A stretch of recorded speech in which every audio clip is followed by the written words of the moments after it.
Well, eating is healthy, but I just have to go the route that works for me.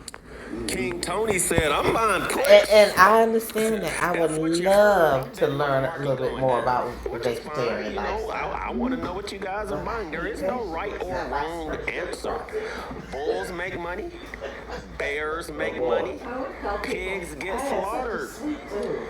and some of you potatoes, you know, buy or sell anything, but which is fine I also. always tell people, another person that eats like spaghetti. Moji said Google's looking good. Yeah. Or I did We'll look the at that eggplant chart. before. We'll look at The Google. eggplant We'll even lasagna. look and see if puts look pretty good for protection on some of your stocks or the indexes, which is fine. You know, and like I said, guys, there is no right or wrong answer.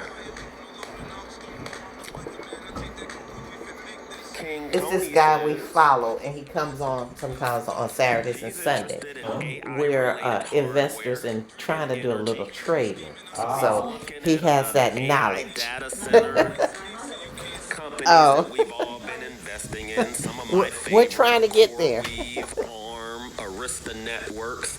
Listen, I don't care what y'all buy. Y'all need to buy Caterpillar. Caterpillar and Eli Lilly are very high on my list. Even at these prices, I know there's no way they're going to give you an opportunity to buy them when they drop to the 200-day.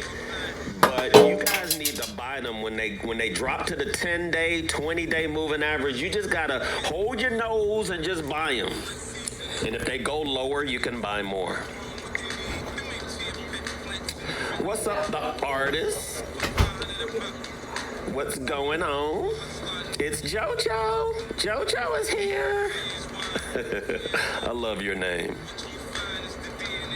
Good morning or good afternoon here in Atlanta. Hotlanta.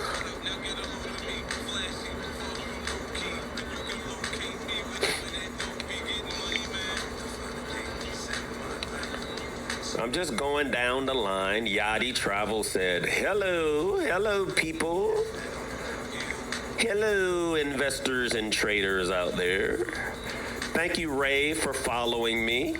SoFi, this is a sleeper.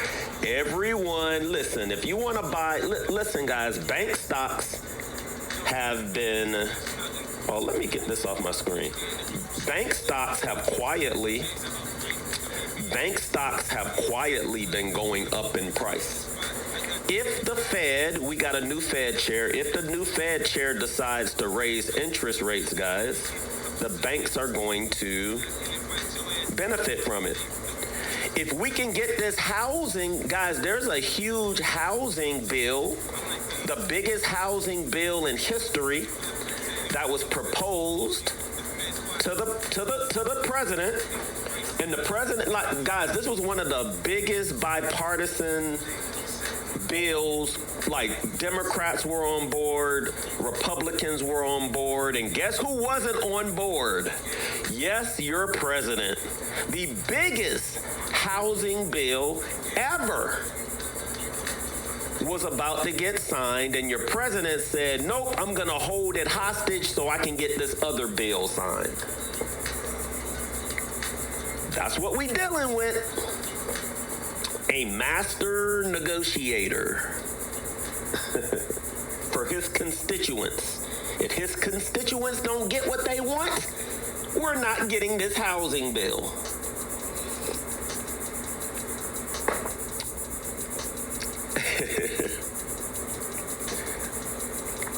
He needed the leverage, but come on, you can leverage something else, right? Leverage something else. Don't leverage the housing bill. Like, you got midterms coming up. All you're doing is making it worse. If you're a Republican, that is not increasing everyone's confidence in the Republicans. And then you got midterms coming up. Like, come on, man. What you doing? What you doing? Let that housing bill go through. Listen, if the housing bill goes through, banks are going to benefit. My favorite bank is SoFi. I know SoFi is not like your Wells Fargos or your JP Morgans or your Bank of Americas. I get it. But those companies, I'm not really an investor in. I love fintech. Fintech is finance tech companies, right? Companies like Robinhood, companies like, you can say Charles Schwab, companies like Coinbase, SoFi. Those are companies that I'm interested in. I'm heavily invested in SoFi. So if you want to know what bank I'm buying SoFi. In fact, I'm already up 250 or 300%. So I practice what I preach. I don't just tell you guys, hey, thank you for the glasses. G7, the one and only, welcome to the room, one of our biggest supporters of the room. Y'all need to show G7, the one and only, some love. Yep, SoFi is a beautiful company. What else are you guys buying? All right. Yeah, I love quantum. If you're into quantum, in the comment section, guys, let everybody know what's your favorite quantum stocks. I'm going to list mine. So I've been buying IONQ. Everyone said that one or two companies is going to be the next NVIDIA. You know, they always try to say who's going to be the next NVIDIA, right? There's two companies. Well, you can say three. There's three quantum companies that everyone's talking about. They're talking about IONQ. They're talking about D-Wave. Rigetti is never really in the talks. They're like, you can buy Rigetti, but it's not, they don't think that it's going to be revolutionary like a IONQ or a D-Wave. The third one is my favorite. And a lot of you guys don't know about this company because it just IPO'd, I think, 2 weeks ago. And 2 weeks ago, I've been slowly buying it. The name of that company is Quantinuum. Let me go ahead and show you guys that stock. My favorite quantum stock is Quantinuum. Quantinuum just IPO, guys. People argue that it may be the next NVIDIA. It's got a $2 billion market cap. Now, it didn't hit all-time highs today. It did hit all-time highs a couple of days ago. 3 days ago, it hit all-time highs. Y'all see that? It hit $81. So you could have bought it when it IPO'd. So I started buying it. I bought some at 67. I also bought some in the 55 range. So my average is about $60. I think I'm up like 25% right now. 20, 25%, 10%, it don't matter. I'm holding it until it grows 100 times its value. Y'all heard that right. I'm gonna hold Quantinuum until it grows 100 times its value. You guys are not doing this, all right? I'm gonna teach you guys how to actually look for investments. I know you guys are so big into stock price. Stock price don't matter, guys. Stock price is an illusion. Quantinuum next week, if they wanted to, they can say, man, we think $75 is too much for our shares. We're going to do a 10-to-1 reverse stock split next week. For every share you have, you're going to get 10 shares, but we're going to make the stock price $7. They can do that anytime they want to if the board approves it. It doesn't mean that you're going to get richer. It just means that they can manipulate stock price. So the one thing that they can't manipulate, and when I say they, that means these CEOs of these companies, the one thing they can't manipulate is market cap. Quantinuum is a $2 billion company no matter what the stock price is. Where you make your money in the stock market, guys, is how much that market cap can go up in value. So the most important thing here, guys, is not the fact that it's $77 a share. Nobody cares about that. I don't care if you buy 1 share, 10 share, 100 shares, 1/10 of a share. That doesn't matter. What matters is how big can that $2 billion grow in the next 10 to 20 years. $100 billion is nothing in this market. They throw $100 billion at any. Quantinuum grows to $100 billion in market cap, you're going to make 50 times your money. I want you guys to do the math on that. Think about what I just said. If Quantinuum goes from, let me erase this. If Quantinuum goes from 2 billion to 50 to 100 billion. Let's do the math.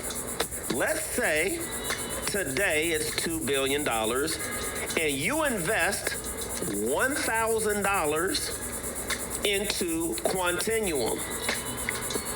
This is how you get rich, people. Because a lot of you guys don't know how to get rich. You're looking at the wrong thing. You guys have 75% of your investing strategy in place, but you're looking at the wrong thing. You're buying companies with little share prices, thinking because it's 3 or 4 or 10, one day it can grow to 200.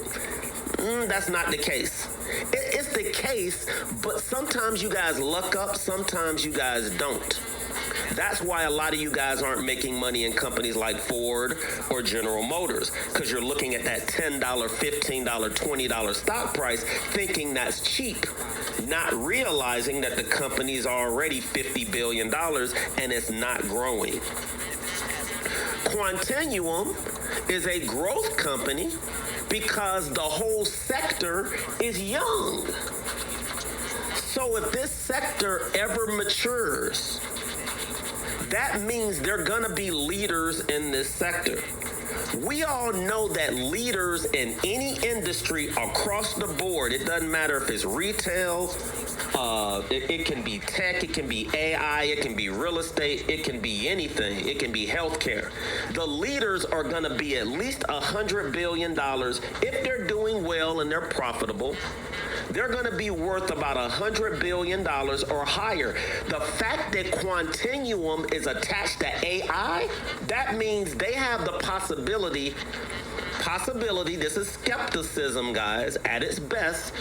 Maybe one day this company can be worth anywhere between $100 billion and $1 trillion. So do the math. If you invest $1,000 in it at $2 billion, if it gets to $100 billion, you're gonna make 50 times your money. That means $1,000 investment's gonna be worth, guys, 50 grand. You heard what I just said?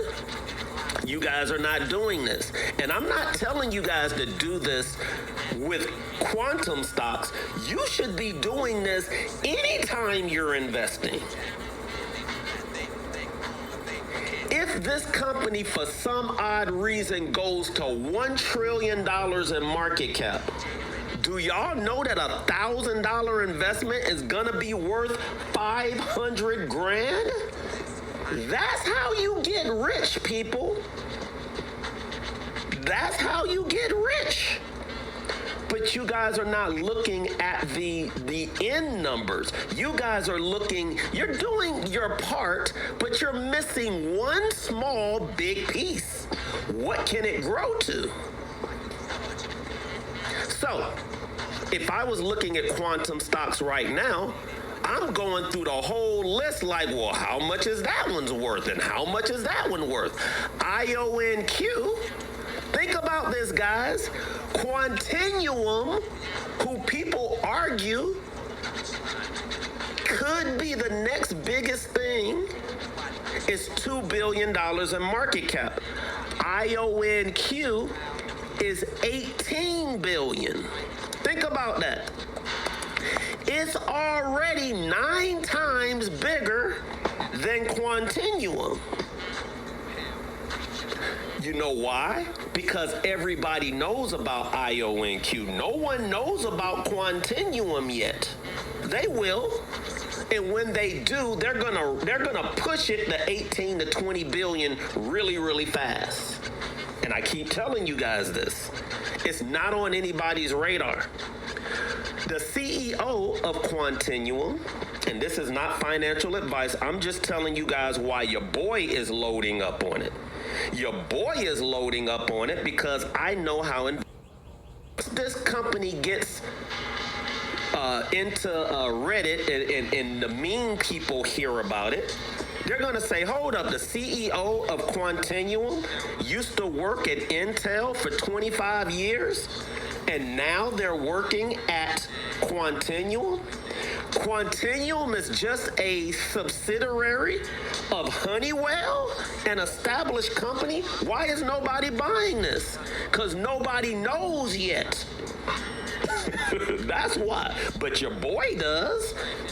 Your same boy that bought NVIDIA and got a 4,000% return, and bought Tesla and got over 1,000% return, and bought Bitcoin and got over 1,000% return, is now buying Quantinuum. Somebody in the comments is like, yeah, it's the same dude who was buying Jumia too. What about Jumia, Joe? It's the same dude that got us into MindMed. The same dude that got us into what other stock did I lose on, guys? What was it? MoviePass. MoviePass went bankrupt.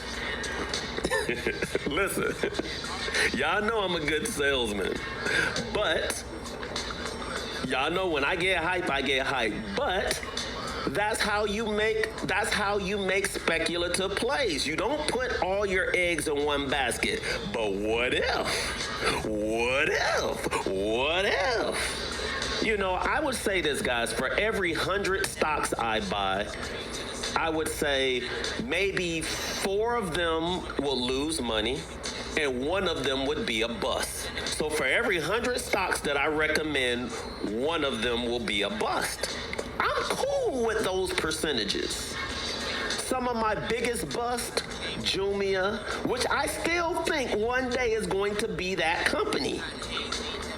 What else? Last year or the year before, and I didn't do it this year, I did it years before, around Juneteenth, I would always talk about all of these African American companies like radio stations like U1K, and because I try to give back, right? So I go out there, I talk about some of these companies to try to see if we can put money in some of these banks, and then it loses money. So I'm like, man, I can't continue to recommend stuff that's gonna lose money, even though I'm for my people and they companies. I gotta figure out how to do this. Because some of you guys are putting all your eggs in one basket. You guys are not putting 1 or 2% of your portfolio in a stock. You guys are putting 80 and 90%, and then when you lose, you blame me for it.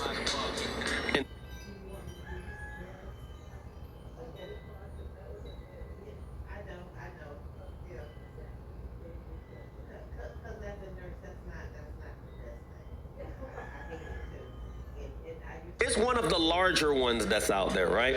We got Rigetti. What is Rigetti's, what's Rigetti's ticker symbol? RGTI? What is it? RGT? Rigetti, guys. Let me look over here what the market cap is. The market cap of Rigetti, I don't have it here. I don't know what it is. Somebody look it up. Rigetti is also, dang, this is what I thought it was going to do. It didn't do that. It did the opposite. Rigetti, I don't know what the market cap is, but it's holding this trend line. So there's a couple of quantum stocks that you guys can buy. One of them is gonna win. I always tell people this. Usually the leaders in the beginning are usually leaders towards the middle and end, right? I would stay away from the 9th or 10th largest quantum company. Those are more or less like your penny stocks. And I would stick to maybe the top 3. I always do that. I always stick to the top 3. When I was buying cryptocurrency, guys, I could have jumped out there with you guys and buy Dogecoin and Shiba Inu and all of these other cryptocurrencies. But I was like, why? Let me just stick with the top 5. So I bought Ethereum, Bitcoin, Cardano at the time, and I did well. I made over 1,000% of them. So you don't necessarily, you can still make a fortune, guys, even when you go with the leaders right now. The problem is when you get with the leaders and they've already, I wouldn't say max out how much they can make, but like NVIDIA, for example, I can see why you guys are buying NVIDIA, but NVIDIA is not going to make you rich. Now, you want to look for what companies NVIDIA is investing in. Those companies might make you rich, right?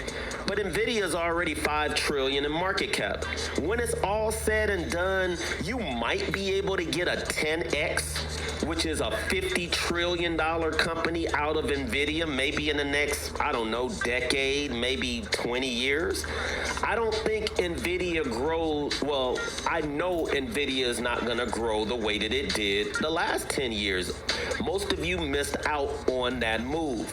I have a 4,000% return to show you guys that move is probably over. You're not going to get a 4,000% return out of NVIDIA unless you plan to be 200 years old. All right. So yeah, you can buy it for your family and then, you can will it to them and then they can hold NVIDIA until it reaches 100 trillion. Most of us might not be around during that time. But you guys are not looking at market cap, and that's real important because that is where you make your money. And it's interesting, a lot of people are coming in and out of the room. Like I've had over 800 people already come in and out. They always assume I'm just like some other TikTok live host showing stock. They fail to realize this is the best education room on TikTok when it comes to learning the market, learning how to invest, learning how to day trade, learn how to intraday trade, learn how to use these moving averages to give you guys a better position. We talk about risk to reward.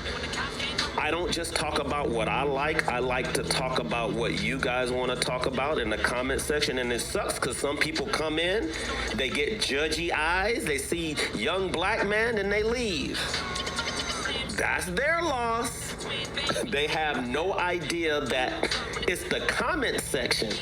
It's the people that support the room that's making this room great. And it's going to keep growing. I started pushing this room in November. I had a TikTok live account for 3 years. I had like 10 followers. I had 10 followers in November. Y'all heard what I just said? I had 10 followers in November. All right, so I had to earn your respect. I had to earn your trust. I had to earn every follower that followed me up until now. It's been 6, 7 months? I should hit maybe 20,000 by, I don't know, maybe November, December. I think that's cool. Because it's not even about me, it's about the room. It's about the room. It's about getting educated every single day on the market. In fact, let's go and see what ChatGPT said about the market during the week. All right, let's pull up old chat. Let's pull up chat. I know I'm not as animated as I was yesterday. I realized I used a little bit too much. I was a little bit too hype yesterday. And I was a little bit too hype. I done lost my voice. So I'm trying to keep it under control today. Y'all like, where is that hype Joel from yesterday? That was yesterday. Y'all got cool and collected Joel today. All right. Why can't I pull this up? Hold on. Give me a second. Give me a second. Let's pull up chat. I got to go here. Pull up this. Go to market wrap up. Hit apply. There we go. All right. Let's talk about the market. All right. What happened last week and what do we look for next week? Well, everybody, hey, listen. SpaceX is going to be the most exciting stock to not only invest in, but to trade. I think the fortunes are going to be made from the day traders that are trading SpaceX. I know a lot of you guys want to get in and think that you're about to get rich off SpaceX. Remember, SpaceX is $2 trillion. If you can get a 10x, that's good. I don't think you get but about 10 times your value out of your investment in the next 10 years. And people argue with me all the time about this, and I'm like, listen, guys, SpaceX ain't even making money yet. I love the company too. Remember, I made a killing off of Tesla stock. Tesla stock bought my family 2 Teslas cash. So listen, I get it. I see what Elon's doing. And yes, I don't love Elon the person, but I do love Elon. How do rumors get started? It started by the jealous people, and they get mad since something they had and somebody else is holding. Tell me that temptation.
like, well, and then this is, there must be an A. Okay, I got this. So I don't know if they bring in an oxygen machine and a regular nebulizer too? I don't think what did they expect you to use that for?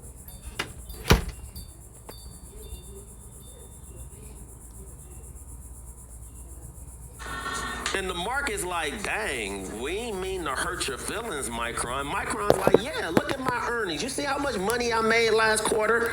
I don't need y'all. I can charge higher and do less work. Y'all out here got me working 7 days a week, and I ain't even charging y'all for it? Bump that, man. I'm charging y'all for the effort. So Apple was one of the first. They was like, dang, Micron, we see you got an issue. We ain't know it was like that. We basically was like, yo, we one of your biggest, investors. Micron's like, whatever, what you gonna do? And Apple said, well, we still need the chips. Micron's like, well, this the new price. Apple said, well, we ain't paying it. Micron said, well, this the new price. And Apple said, well, we ain't paying it. Well, who paying it? Apple said, well, we just gonna pass it on to the consumer. I ain't paying it. Pass it on to the consumer just like we've been doing the whole year. Tariffs come in. Who's paying for it? The Americans. You see how much everything is across the way, and everybody's paying it anyway. Just pay. That's right. Overnight, iPhones went up 50%. Overnight.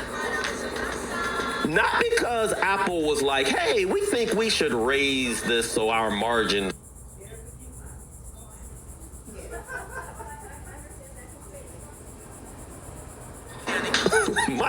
Micron said, look, we've been all cool this whole time. We ain't cool no more.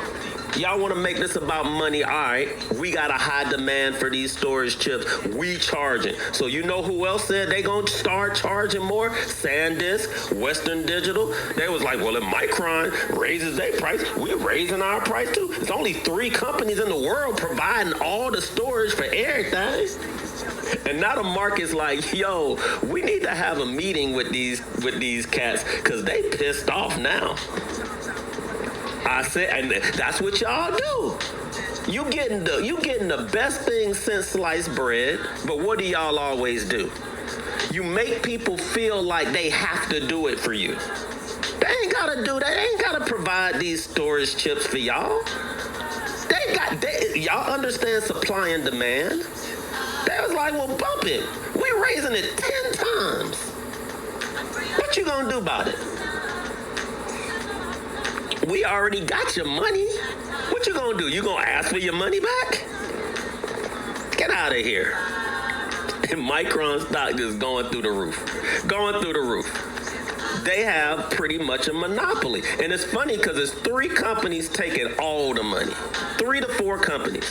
You got 3 to 4 here, and then you got, I keep forgetting the other company that's about to be the other 2 Asian companies, the 2 other Asian memory companies. You got Samsung, you got the 2 so y'all can put it in the comment section. That's why we got the comment section. I don't have, yep, there you go. SK Hynix. Well, Taiwan Semiconductor is more of a manufacturer. They're not really a memory. Semiconductors go across so many different areas, but Micron and SanDisk and Taiwan and Seagate, they're all memory for storage. But yeah, Taiwan does manufacture all that crap. And in the future, Intel's gonna do it. Thank you for the late glasses, Carlito's Way and G7. Apple had a rough week. Why? Because they just raised their freaking prices of their iPhones overnight. They were like, well, we were forced to. Micron gonna come in here all angry and mad. We don't even know why y'all pissed them off like that. So Apple stock dropped like 7% in one day. It was like one of the biggest drops in like months. storage stocks went through the roof. While the market was going down, Western Digital, Seagate, SanDisk, and Micron was laughing all the way to the bank. They laughing. You want storage? You gonna pay for it. Bitcoin went all the way down. But Joel, blockchain technology is the best ever. No, dude, nobody cares All right, about that love you. right now. We'll let you know when we arrive safely. Bitcoin dropped under 60K.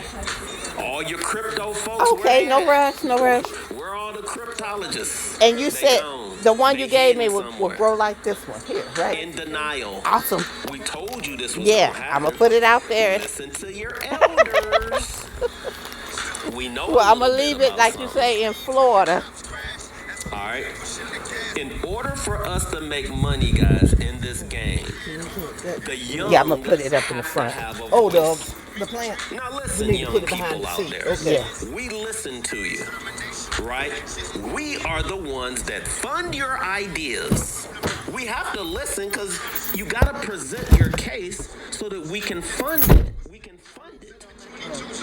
The cryptocurrency whole, ecosystem presented their case on why it should be here forever. And then the large, big money, the old money decided we're going to go ahead and put this infrastructure in place. The old finally listened to the young and put in the infrastructure. The young, because young people do this, I told you, you should have listened to us. And they were. It takes time for this to mature. I know you got diamond hands, but it takes time. It takes time. Newton dog checking in on us. Okay. It takes time. And if they're gonna go by, we need to tell them In the not to go. trek of I Bitcoin just going told to him, $1 million he said a coin, they it's working not on some gonna stuff do in the it yard, in one but they got to day go out and eat. And I just told him what they just because drive by that way, assets just in stair case. step to the upside, and they stair step to the downside. So listen, young buck. When crypto drops in price, it's probably, if you think it's going to go to $1 million a coin, you have to be able to accept that it's probably going to drop 50 to 70%. I told her, said I didn't know you had took that money, but I told her, I said, I'm not trying to be nosy, I'm getting your business. I said, but I heard you say about y'all still paying for the house. I said, did you refinance? She said, no, we just got a 30-year mortgage. And I said, okay. And she was like, we make about $3,000 a month. And then she said, the house payment is only $5 something. I said, okay. And I said, I know a lot of people say they'll help you or they'll do. I said, but we will help you as much as we can. I said, but you got to tell us because we can't read your mind. And I said, I'm serious. It's not gonna do it in one straight line. So, what do?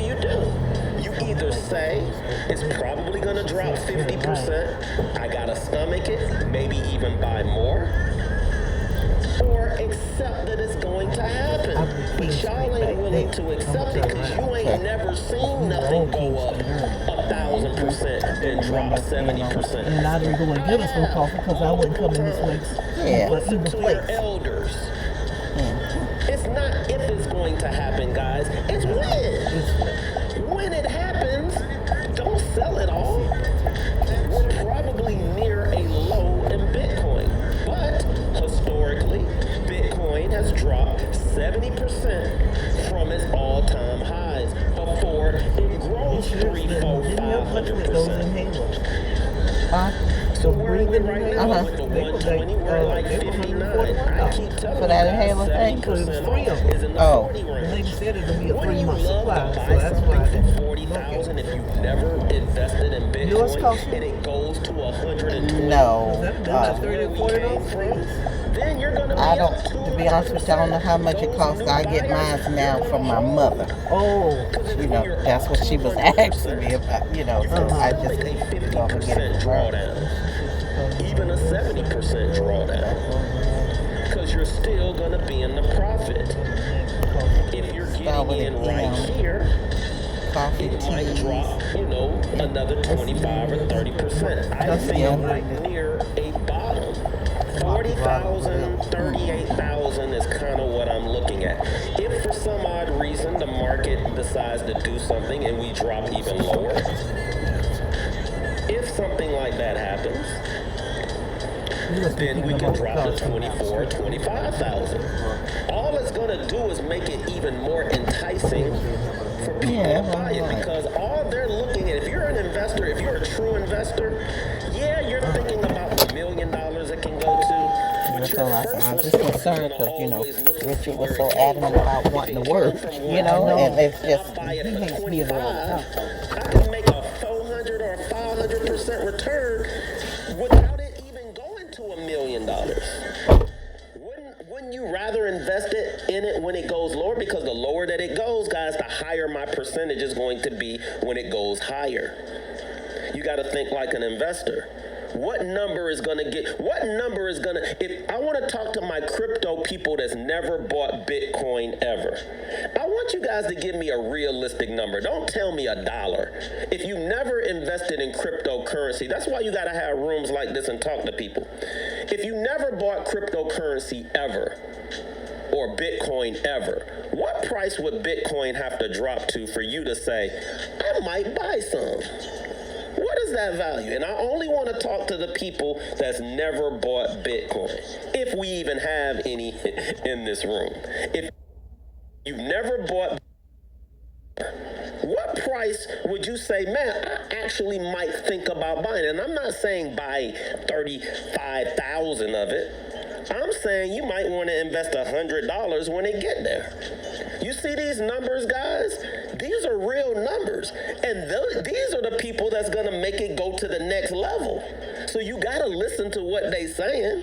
And if they're all saying around the same numbers that I'm seeing in the charts, you see what I'm saying? That's where you can say maybe that's where it's going to. You got to talk to the people that's never invested in it. What's going to entice somebody who's never bought it that might put a whole bunch of money into it? Because that's how institutions are looking at it. If I'm an institution and I just got the green light to invest in Bitcoin for my clients, what level am I looking at? Now remember, the institutions might have millions or billions of dollars to throw into Bitcoin. Or let's say you're a bank and they're saying, all right, you get to put 1% of the assets of the bank into crypto. What levels are they looking at to finally get involved in Bitcoin, even if they lose it all? Because they're not thinking I'm about to make our accounts go to zero. They're going to look at it as any other investment. If we got a 1% allocation into crypto, we got another 1% into gold, we got another 1% into AI. They're just looking at it as if that asset goes to zero, it's only 1% of our portfolio. It's not going to affect us. But what value does that have to be? I'm seeing 40. I'm seeing 35. 40, 35. That's a number where even people, you remember when Bitcoin was 5? Cass was like, I ain't investing in it when it's 5. Now you got people that are actually saying, I might invest in it even at 46. That's how you know that it's a maturing asset class. I remember when it was 5,000. When I bought a Bitcoin for 5,000 a coin, cats thought I was crazy. They was like, why would you throw $5,000 in something that's going to zero? And then I said, because I did the numbers and I was cool with it. If I lost the $5,000, it ain't 100% of my account. If I lose it, so what? What so? I got another asset that's making $5,000. It'll offset it. But what ended up happening, that $5,000 went to $130,000. Sometimes you got to take a shot at it, right? All right. Okay, Lewis. All right, so that's Bitcoin. Oil was also down. When oil went down in price, guys, what happened? When oil went down, the price, Delta, companies like Delta, airline companies, because they're paying less for oil, that means their margins are going to be higher, so their stock went up in value. Doesn't mean that it necessarily is going to do it. It's just how investors think. Investors are like lower oil prices, higher margins. We won't know if it's higher margins until earnings. Right? Well, I wouldn't say every company. Most companies will report what they've earned, every 3 months. Every 3 months, we come in and we listen to the earnings reports and we see how that company is doing. Well, for all of you guys that think AI is dead, Micron came out yesterday or 2 days ago and was like, look at these receipts right here. Do y'all see these receipts? Does that look like a company that's not making money? Or does this look like the demand is so high that we can actually raise the prices? See, y'all be listening to the wrong people. You're listening to people talk about bubbles, and you got this $1 trillion company that said, do you see these receipts? I know Cousin Al is calling AI bubble because he ain't making no money in this move to the upside. He ain't never seen nothing like this before. He's never seen a company grow 1,000% in a year. That automatically makes you think, ha ha ha, bubble. And it is a bubble if investors are just throwing money at a company. But I'm here to show you guys real receipts with real orders. And what does it say right here? You see this little line item right there? What does that say? That means the growth that Wall Street thought we were projected to go on, it's even higher. Wall Street got it wrong. Wall Street was like, dang, we projected y'all to grow at this rate in 3 months. You guys are here to tell us that our numbers were that far off? Yeah, because y'all out here keep telling everybody that freaking AI is a bubble, and you ain't letting them know that these are real numbers coming in from all of these governments across the world. So now the analysts don't want to look bad. So they're like, oh, well, all of this spending is just so much spending. It's just going to end at some point. And they're like, are you serious right now? That's how you guys are going to explain that this is a bubble, that the spending is just going to stop one day. It's just going to stop.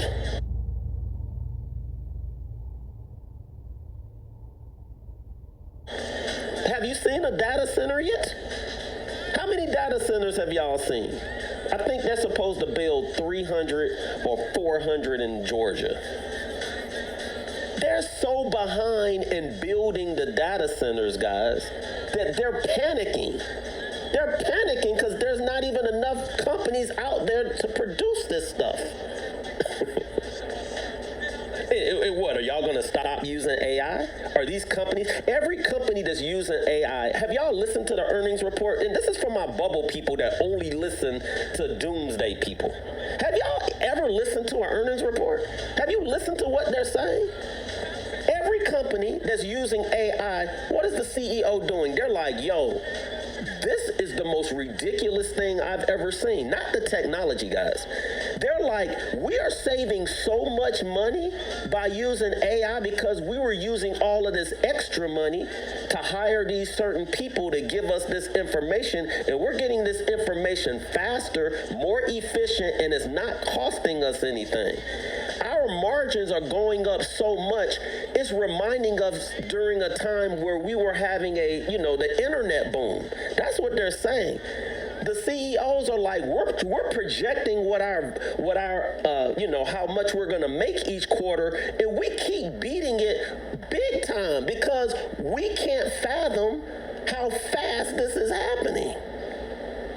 So all of the funding and the money that they're using, or that they were using on other projects, what are they doing? They're firing people. They're taking those funds, and they're like, man, we need more of this AI data crap that's coming in. And that's not just a 3 or... Y'all think they just did this in 3 or 6 months, guys? When did they start talking about AI? What? Last year? It's been like, what? in 16 months. You think in 16 months they did all the investing that they needed? That's when you start listening to people that don't know how businesses run. Oh, that's okay. Like, what are you talking about? It's been 18 months. Talk to me when it's been 10 years or 5 years. It takes time. Guys, Eat it it takes kind of 6 right months here a just little to bit. build a house. Yeah. Some air going in. Yeah. And see, where's my phone? It's a bubble. It takes 6 months to build a house. It's a Right here? bubble. Like, shut up. You not knowing how to invest, I wanted folks. a hot macchiato, but I think she got confused one. Oh my goodness. And it's okay. I was like, you know what? That's old heads always It's tell okay. you young It's people. okay. All Be right. patient. This money is coming in. The government ain't even distributed the money yet. The money ain't even been distributed yet. This is money from the Fortune 500 companies. We ain't even talking about government funding yet. The government money Head toward ain't West even King Street, started then turn flowing right yet. onto West King Street. And y'all talking about bubbles? Okay, well, you double check. Cause girl, when I was messing Your around. route avoids road closures on First Coast Expressway. You're on the fastest route. You should reach your destination by 2:27 p.m. Bubbles take years. Oh, you to just told happen, her the time. guys. Here's some Y'all sauce. know I how don't know what it early they tastes were like. talking about the real. They were talking about the real estate bubble back when I first started doing real estate in 2002. It didn't really bust until 2008. So if they're talking AI right now, do you know what type of money you can make in the next 5 or 6 years? I don't think you guys understand how much money you can make. I've seen it. I've been there. I've seen when they start throwing money and they start building certain infrastructures and how much money flows into it, because that money is huge to us.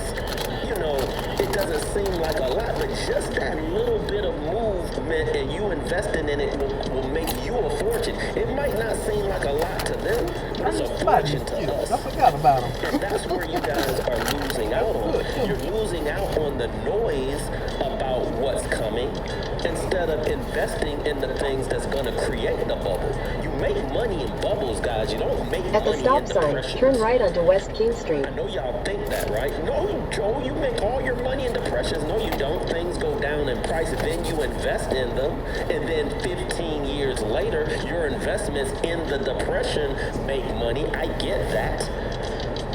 But if you talk to people that did real estate from 2003 to 2009 before That sauce is before good. the market crash, oh, they gonna tell you how much money they made. They're not gonna tell you how much money they made after it crashed. Even though that was a great investment opportunity. I saw $1 million homes go down to 200 grand. Well, it's the chicken or the egg type situation. If you had cash to buy the property when the real estate market crashed, you came up because you couldn't get a loan from a bank. It's the same thing here. If you don't have the capital to buy when the market crashed, then it don't matter. That's why I'm telling you guys, make the money now. Don't be afraid of the crash. Make the money now while it's being thrown. And then when the market crash, you're liquid enough to run it back again and make even more money. Y'all don't think like that. You're like, oh, it's a bubble, I'm not gonna invest. And I'm like, but you ain't got no money. Yeah, but I'm just gonna wait for the market to crash. What you gonna buy the market with? I don't know. I hear bubble, so I'm not investing. What you gonna lose? You ain't even invested yet. What you gonna lose? A little $100, $50? You scared to get into the market with $50 or $100? $50 or $100? I started out with $100, $50 every 2 weeks. I'm not here to clown you, but I'm here to clown you. Like the amount of money that y'all are scared to put into the market, you might as well put it in there. Because what if you make a fortune and then get out? For those people that got in, look, listen, I got my mama and my family members in Bitcoin when it was, or Ethereum. My mom to this this day praises me for getting her into Ethereum when it was like $200 or $100, and she bought a couple of them and sold them in the 4,500 range. And now she could reinvest those funds right now if she wanted to. Give me a little bit more. While it's Out of lower. it. That's how you invest. You don't get afraid of it. You embrace it and you watch it. It's not going to be a one-day event. The market's not going to sell off one day, and we have this. Well, we could have a nuclear war, right? It could be a nuclear event. Never say never. Knock on wood. I don't One want lady it to that was happen. restocking the Even shelf if you for look the at the milk. market from 2008 to Then I went to the 2009, pharmacy. guys, when the real estate market This crashed, chicken, the it pharmacy wasn't a said, no, one-day we don't sell event. You nebulizer. literally saw the market turning around, and it gave you months to get out. She said, yeah, even if you did, you didn't have to have a prescription for I'm it. preaching. I'm being a little preachy because a lot of you guys have to hear this. You have to hear it from somebody who actually She said you have to go to a invests medical in the supply market. place. Don't be afraid I of went it. out to the car and All looked at Now, you CVS don't one wanna more put all your time. eggs in one And basket, then when right? I You finally still got wanna my be mind right, because I'm having a skeptical hard time and putting stuff your together. foot on the gas I'm at the fucking up same on the time. phone. And, But don't excuse get me. caught up And in then that they told me negative exactly talk. what The hour market was on spends that stuff. 80 And I went. to And one but 90% one of there. its time going That's up, why they said not the baby down. one. But it looked just like yours. I said, well, I don't see the difference. And when we get Unless a the bear mask market, is and small, we I might don't be know. getting one, They got a small personal average mouth. time the market is down is 1 year, I was 344 around in there, got it, days. paid for everything. Now, my young people, they're going You're to not argue gonna with me do because right. they don't know how to pull up charts. My old people are going to argue with me because You ain't all they gonna stop have is smoking, their I already know memory. that. They You don't don't know how stop to pull smoking up a and you chart. still talking about driving. So, you You're know, going some back of to them work. leave and they're like, I don't know what this cat is talking about because they don't Then know they how gonna to. take a physical, so he won't. That's what we learn how to do in here. We grab the information and then we look at it in the charts. We want to see if the money is actually flowing out of the market. And we use moving averages to do that. All right, but AI is still the story. What am I watching this week?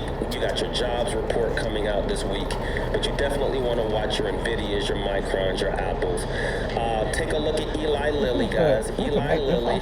Man, I'm so mad that I missed out on Eli Lilly. We were talking about Eli Lilly in a live.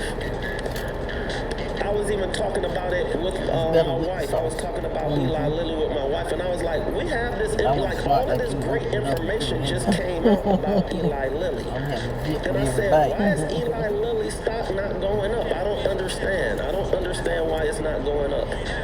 They're about to get 1 million new clients. They're about to get 1 million new clients. I say 1 million. It's going to be millions of new clients. I'm going to show you guys the chart. Eli Lilly's about to get millions of new clients because they have a senior citizen type thing that's out where the senior citizens are able to get the GLP-1 drug and they can use their insurance policies to pay for it. So I'm thinking to myself, why is the stock not going up? Like, I don't understand. Why is the stock not going up? And then sure enough, the stock popped. Sometimes you just get information too. I keep forgetting that we get information way earlier than most people. So I was like, oh, Wall Street just didn't know yet.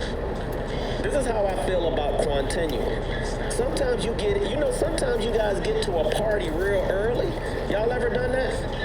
One of the best parties I've ever gone to in history was, it was right before COVID, 2020. The Super Bowl was in February. COVID came in March. At that time, they were having, the NFL was having, I don't know what number it is, whatever L, I, and V is. That's the Super Bowl number that we were having that year. Kansas City was playing somebody. I know Kansas City was playing somebody because they won, I think, their first championship. So it was the LIV, right? So me and my boy, I'm hanging out with my boy Craig in Miami. So we're down there, experiencing the Super Bowl festivities. And he's like, man, there's a club called Club Live. And I'm wondering if because the Super Bowl is the LIV, I bet you they're probably going to have an after party at the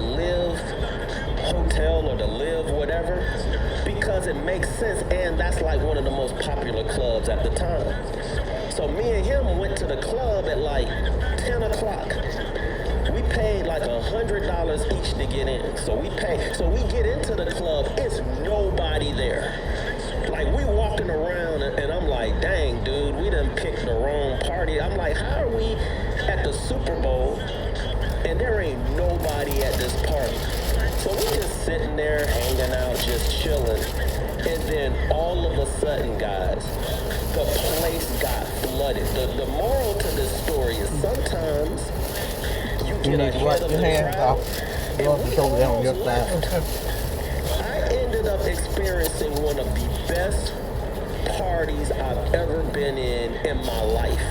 I don't let they get you in the back We were row. in there because we were one of the I love earlier ones to get there. We were able to be on the main floor, and then they closed off the floor so nobody else could come onto the main floor.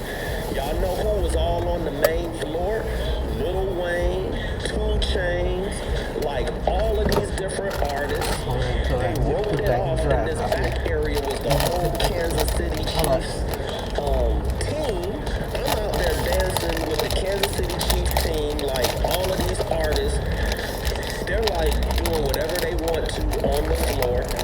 Lil Wayne and them just jumped on stage. I'm like standing right there. They're like performing and then jumping off the stage, and then somebody else was jumping on the stage. And everybody's wondering who is this cat that got to be on the main floor with all these people. And I was like, I got here at 10 o'clock. I then found out that they started charging like $250 to $500 to get in. So just by being there at 10, At the next light, turn right. you know, one of the greatest parties ever. I got video At the of it light, too on turn my, right onto Pellissier on Lane. my IG page. It was phenomenal. But that's what happened with Eli Lilly. I had to tell that story, right? Eli Lilly, I was early. Man, if I had day traded Eli Lilly the next day, look at how much Eli Lilly jumped, guys. Eli Lilly, we had this news at 10 a.m. the day before. And I was like, why is Eli Lilly stock not going up? And I second guessed myself and didn't buy it. And Eli Lilly jumped. Guys, Eli Lilly on Friday, it opened at $1,128 and it closed at all-time What's highs. this? The plant? One of its largest I'm gonna pull moves, over I because I think, need to in get like the something out of my last backpack. couple of years. Ended the day at $1,215. Now, I know that doesn't seem like it's breaking the bank to you.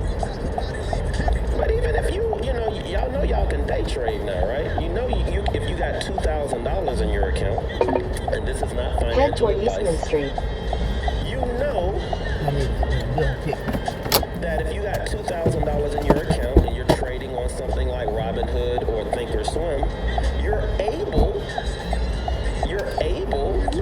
to get in and out as many times as you want to without getting labeled a pattern day trader.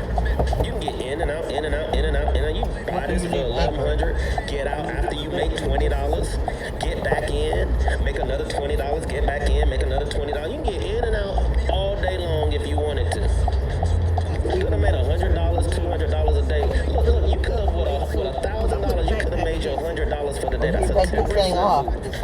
Now, I'm not saying this is what's going to happen every day. I'm just saying If that made it we better, are taking that thing off. experiencing a whole change, not only in the Okay. financial, not only in the way that we approach the financial market, but with AI, we now have the same, I wouldn't say the same information.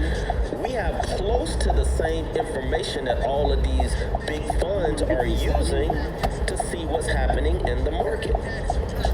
We're living in a very good time right now. So it's very important that you guys are part of rooms like this one where we actually understand what we're looking at and we have strategies for what we're looking at.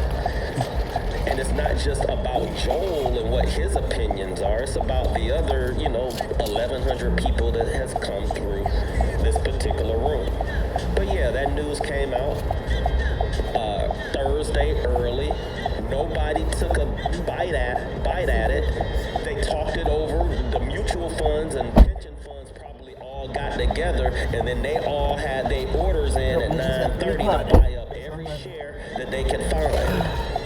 And now it's at all-time highs, and now I can't freaking get in. And I have been telling you guys, Eli Lilly was one of the companies on my list that I wanted to buy, and that was before the news came out. And Caterpillar was the other. And sure enough, I missed both of them. Both of them. And the only way I'm probably going to be able to get in these companies now is I'm going to have to wait until they get down to their 10-day moving average, because it's not giving you a chance to get in. We talked about the 10-day moving average a lot yesterday. Now, I used to teach the 5-13 crossover strategy. For those that use your GPTs all the time, for those that use their GPTs all the time, you can literally take a picture of this or ask your chat what the At heck the is stop a sign, 5-13 turn right onto Anderson Street. strategy. And it will tell you what the strategy is and how to use it. Now, because the 5-13 crossover strategy was a little bit advanced for those that never looked at a chart, I just said, you know, my thing now is all about making everything easy. So to make everything easy, I said, you know what, instead of using a 5 and a 13 or waiting until they cross over to see it bullish or see it bearish, just even it out and smooth it out with a 10-day moving average. I'm all about making things easier, not harder. So the 10-day moving average, even if you were trading Caterpillar, let's say you wanted to trade options on Caterpillar, and you were looking when to get in, just like me. At the next stop sign, turn right. See that 50-day moving average? See that 50-day moving average? See that 50-day moving average? See that 50-day moving average? 21-day move. Look at what happened every time we came down to the 10-day moving average. At the stop sign, turn right onto South Whitney Street. It bounced. Y'all see that? The 10-day is this little line right here, this yellow line right here. That's the 10-day moving average. Now, it didn't turn around immediately.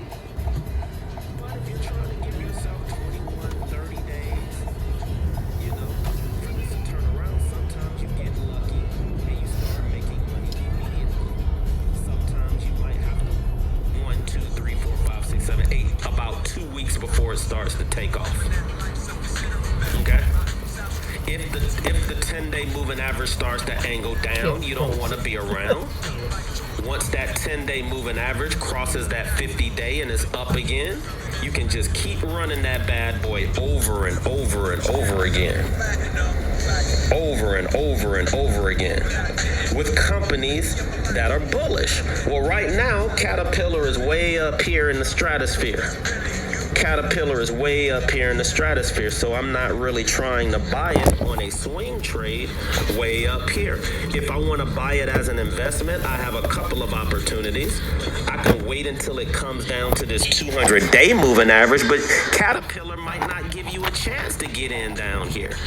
So I drew a trend line here that's been holding this white line. This white line's been holding for At the a very next stop long sign, turn left. time. And it looks like that's gonna be the area that I'm gonna have to wait for it to drop to. But look at how far away that is. I can either be patient, or At the stop I sign, can turn maybe left wait onto West until King maybe if Street. it touches the 50-day. Let's see what the 50-day is doing. Maybe I wait until it touches the 50-day moving average. But I gotta find out a way to get in, guys. I can't get into it because Caterpillar's not letting me get in. We talked about Micron. Micron did the same thing. Guys, you can get into Micron, but if you don't have a strategy to get in, what are the professionals doing? The professionals, if you want to buy Micron as an investment, hold your breath. You ain't getting in, because the investment way to get in is to wait until it touches this 200-week moving average. Well, that ain't happening. So then you drop down to maybe the 200 or the 100-day moving average. If I drop down to the 100-day In half a moving mile, average, turn right it after looks Ken's like Corner Store. Micron gave you a chance in March, and that was it. It gave you a chance in March at the 100-day moving average. That was it, guys. And it blew up in price. So let's say you're waiting right now. Are you going to wait till it goes back to this 100-day? I don't know. Remember, Micron just came out with its earnings last 2 days ago. And what did Micron say? The analysts got it wrong. They have no idea how much money we're making. And we just rose prices. After You Ken's think Corner Store, they're turn not right going onto to North buy Volusia because Street. we rose our prices? Remember, we had back orders for 2 or 3 years.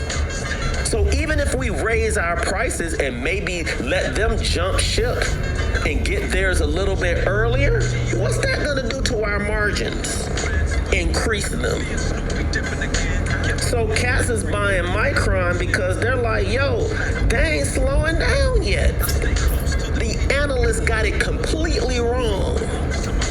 So the only way you're going to be able to get in this bad boy is at the 10-day moving average. Maybe the 50-day. Maybe the 50, but look at what happened every time it got to the 10-day. Cats bought this mug up. Guys, this is from April.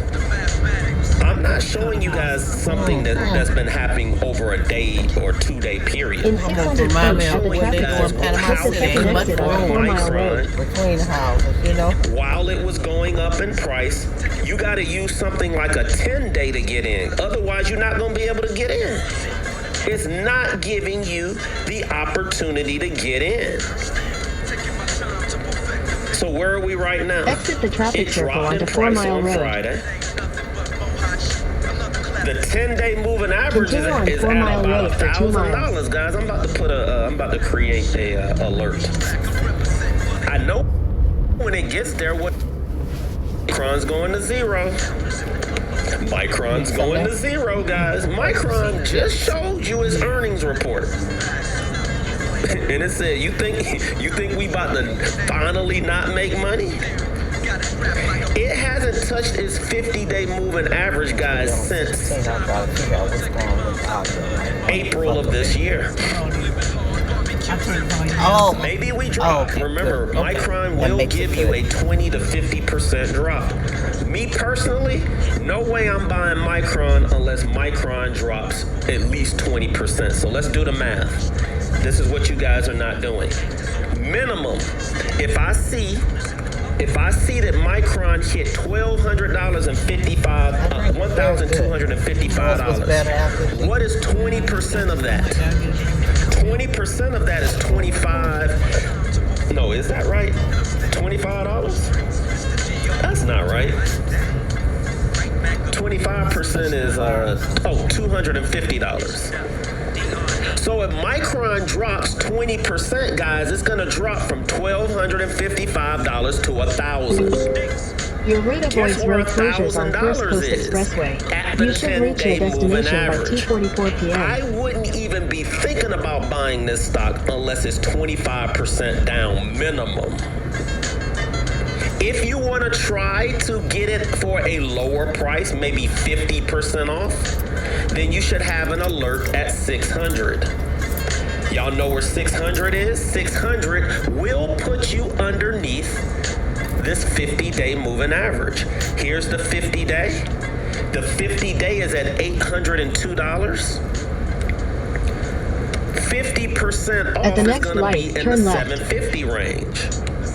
I'm sorry, it's going to be in the 600 range. Because the highs was 1,255. That means At the next half of light, that turn is left. 625. If you think the it can next drop light, to turn left. 625, you better set an alert. Because I'm telling you guys straight up, if At the Micron next drops light, turn left. 50% in price, I'm loading the boat. I don't give a dang about Your Rita I Boys don't Road give a closures dang on First about Coast people talking about a Expressway. You should bubble. reach your destination by Well, I'm gonna 2:44 make all p.m. my money before the bubble comes. Y'all can cry and be sad about a bubble that ain't coming for another 5 or 10 years. Meanwhile, I'm trying to make millions. So that when the market does drop, I can buy all the shares from you guys. That's my goal. you can get Micron for 50% off, I don't know if it's gonna happen. It's gonna At be the at next that light, 50-day turn moving left. average, which is crazy because a lot of these stocks for the past 5 or 10 years, we've been buying it at the 200-day moving average and the 200-week moving average. Micron Your ain't route even avoids giving road you a closures on chance First to Coast buy it Expressway. at You're on the anything fastest lower route. than the You should 50-day reach your moving average. destination by That's how 2:44 you p.m. know how At the bullish light, turn this left onto company Florida is. 16 You West. know when there's a bubble, guys, when you look up one day and Micron in one day is down 25%. That's when you start saying, not when it's down 6 or 7.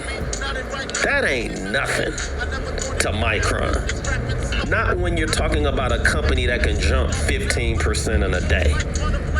All right, a 6% move does not tell you that investors are hurrying or making sure they're running out of this particular stock. And the charts are just not showing it. Y'all can say bubble all you want. I don't see it do you see it in the charts? Micron just hit an all-time high 2 days ago. How can something be a bubble if it just hit all-time? Well, it's got to start somewhere, Joel. 9.6 Whatever. miles. Let's look at your top companies like Apple. Okay. Let's look at Apple. Apple just dropped 7% because Micron raised its prices from memory. Now, if we were looking at Apple on the 200-week moving average, we all know where to buy it. We all know that when Apple drops to this yellow brick road, I'm buying it. I don't care what any naysayer says, I'm buying it. It's rare that you can get Apple at the 200-week moving average. It's rare. So if it gets down there, guys, buy it. Or I'm buying it. Y'all can watch me make money. All right? Apple? I've been doing this over 10 years. You don't believe me? Look at what Apple did, guys. Look at what Apple did over the years. Do y'all know that Apple from 2012, you guys are looking at a real chart. Do y'all know from 2012, for you guys that are so afraid of the market, from 2012 until now, which is 2026, the yellow brick road has only been up since I've noticed Apple. It's never pointed down. And from 2012 till now, how did y'all not know to buy it right here, and to buy it right here, and to buy it right here, and to buy it right here, and it got close right here, and then it got close right here, and look at where we are right now. We way up here. If you can't get the opportunity to buy it at the 200-week moving average, you got to go to the next best one. What is the next best moving average? It's going to be your 200-day moving average. But before you buy things, guys, I want you to see, what is it doing? Like, how does Apple react around a 200-day moving average that's angled up? Well, Apple's 200-day moving average started to angle up in 2023. What did it do at the 200-day moving average for 3 years? For 3 years, if you bought it, and I'm going to erase all the ovals, if you bought at the 200-day moving average, and you were able to hold Apple for at least a year. All right, that was 2023. Apple went from 160 to 200, then it dropped. I can see why everybody was concerned right here. The 200-day was angled down. I get it. Wait. Now it's angled up. Now you want to try to buy it as close to this 200-day as possible. From 2023, look at what happened. Apple also doesn't give you an opportunity to buy. But if it gets close to it, y'all better jump on board. Now, y'all see right here, Apple sat underneath the 200-day for a very long time in 2025. From March of 2025 until August, that's April, May, June, July, August, for 5 months, Apple consolidated underneath the 200-day. Still would have been a great price, but remember, when we're investing, we're thinking 1 year or longer. That would have been a great investment. Okay? Not a trade, a great investment. Then it gave you another chance to buy right there. That was in March. And now, where do y'all think Apple is right now? Look at where we're approaching. Look at where we are approaching. Now, here's the thing, guys. When Apple gets to this 200-day, and it will get there, even though it will get here, when Apple reaches this 200-day, and it looks like it was up 3% after the day it dropped 6%. How much is Apple down? Because this is what you guys don't do, all right? First of all, we need to know how much Apple is down. How much is Apple down in price? We take the highest price that we see on the chart. If you don't have a chart like this, then use Yahoo Finance. When you go to Yahoo Finance, pull up Apple, AAPL, look for the 52-week range. It's going to give you the highest price Apple has been in the last year. It's going to give you the lowest price that Apple was in the last year. When you get that value, and that value is going to be $317, we're going to do the same exact thing. Apple, because of its beta, we haven't said beta in a long time. Apple, because its beta is right around 1.1, 1.2, that means you want to buy Apple anytime it's 15 to 20% off. Now, what is 20% of 317? Roughly about $60. $60 minus where, guys? In the 250 range. So if Apple is off 20%, the maximum I think it drops is to this value down here. I don't think it gets to 250, to be honest, because Apple usually starts turning around at the 15 to 18% mark. Okay? So I'm already thinking this is an area, if I'm not invested in Apple yet, that's an area that I'm thinking about. Now, I only want to do this if I'm hearing positive news come from Apple. Tim Cook is standing down. And a new CEO is about to come in. Anytime you see a new CEO coming in and an old CEO going out, you're gonna see people sell their stock. So there's no seeing Apple sell off right now while all the other AI stocks are going up. It's expected because they're changing leadership. But investors like myself that have made fortunes off of Apple over the last decade, and you look at your charts and you're a pattern recognitionist, we all know to take a shot at it anywhere around that 200-day moving average if it's down more than 15%. So then I use my other little tool right here, and I see how much is it down now from its highs. From its highs, at $283 a share, Apple is down about 10%. So that's not really the area that I like to buy. I like to buy Apple 15% or more. But guess what? Yesterday, it was down about 14, 15%. That's why you got a nice little 3% spike today. But my other investors are like, man, we're so close to this 200-day moving average.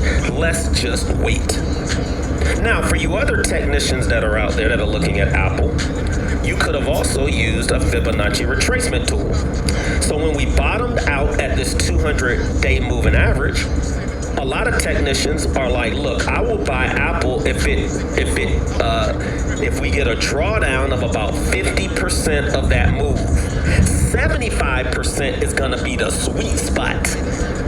Well, guess what, guys? That's gonna put you right in the range that I'm looking at myself, right here. Ooh, ooh, ooh. Look at how close we are. If you have not bought Apple, you sure should be thinking about it soon, in my opinion, as an investment. Apple doesn't give you chances to buy it often, 15 to 20% off. All right, so take advantage of it, unless you believe that nobody's gonna ever buy an Apple phone again. Or because they're raising prices, that nobody's ever gonna buy Apple phones again.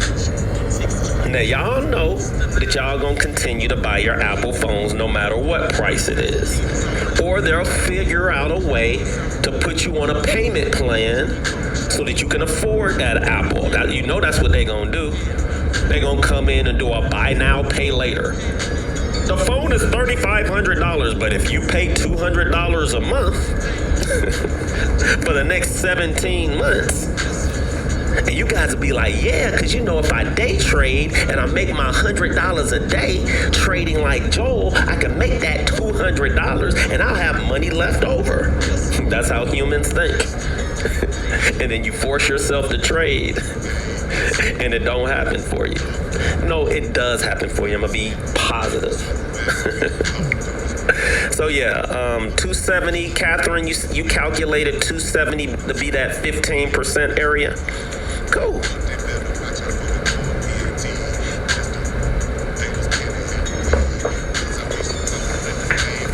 All right, let's look at another one.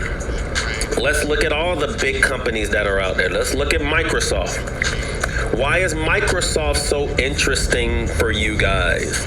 Because look at what it's doing. The 200-day moving average is destroyed. In fact, guys, y'all should be staying, if you're trading, you shouldn't be thinking about longs as a trade. As an investment is different. Traders are shorting Microsoft. Why? Why are traders shorting Microsoft? Because the 200-day is angled down. Therefore, you should only be taking trades to the downside. You see how everybody and their mama knew to short at the 200-day? If you are a trader and you are looking for the best risk to reward, there you go, right there. It breaks this trend, 200-day is down. Your trending indicators start to go red. Your MACD starts to go red. You're in there within the first 2 or 3 days. Well, guess what, guys? That is what we call the what would Joe do method of trading. What's the balance? You guys are looking at a strategy that I've created using moving averages and using trending indicators. There's a reason why my charts look cleaner than yours, because I have trending indicators on my charts. Guys, the market was not down 4, 5, 6, 7, 8, 9, 10, 11, 12. The market wasn't down 15 days in a row. Y'all realize that, right? From here to here was not this was not 15 straight days to the downside. The reason why you see 15 red candles is because I use a trending indicator. So I don't get caught up in the noise that's out there. So when it starts to trend down, even green candles that are up, I don't get juked out. I'm like, no, that's probably a dead cat bounce, probably going lower. Even this move to the upside, guys, this candle is supposed to be red. What color is it? This candle's supposed to be green. It's red. The trending indicators is like, don't get caught up in this fake move. Even though if we get another green candle tomorrow, then yes, we might have a trend to the upside.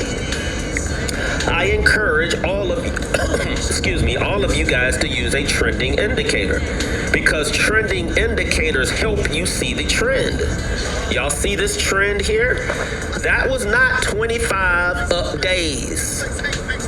But what it did do is that it forced me to stay long, even when the human part of me was like, no, get out. It's a down day. Get out. 2 days it went down. This is it. Microsoft's going to zero. The trending indicator is like, dude, calm down. It's just going to pull back a little bit. In fact, you might need to buy more. And then when it started to go red, I could, you know, for you guys that are in denial, my trending indicators is like, look here, bruh. One red candle, okay, that doesn't establish a trend. 3 red candles, alarm goes off. That's what trending indicators do for you. It helps you see the trends. Well, the trend looks like it's down. Now, you can put your trending indicator on anything. What's happening on the week chart? For you investors that are out there, and this is why it's so important that you have to ask yourself, am I investing in Microsoft?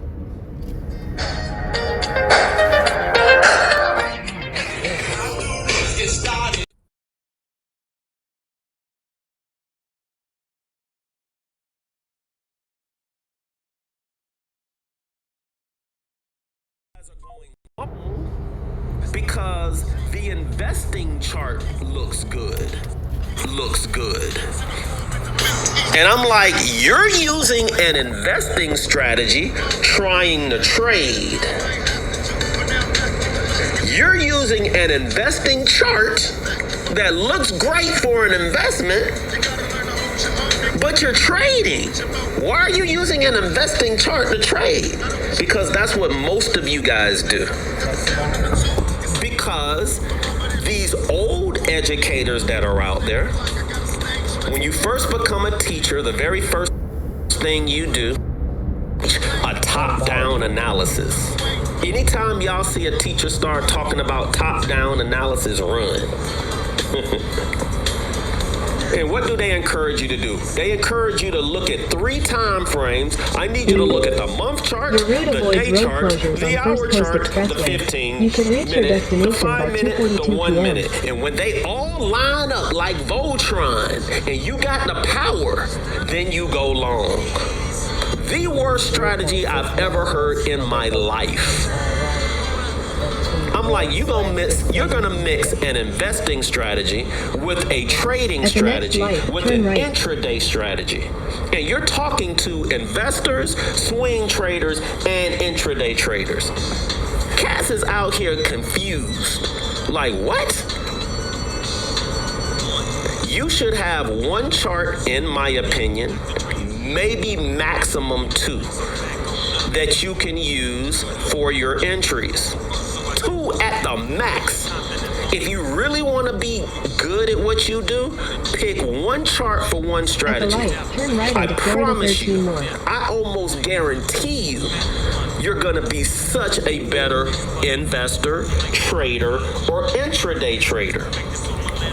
When I intraday trade, I don't give a damn about a week chart or a day chart or an hour chart. I don't even care about a 15-minute chart. Because when I intraday trade, it's only for the day. What the hell does a week chart have to do with me making money for the next hour? Nothing. Absolutely nothing. Because Microsoft's day chart, this is why I'm loving looking at Microsoft today. Intraday traders should have only been long today on Friday. But you know what they did?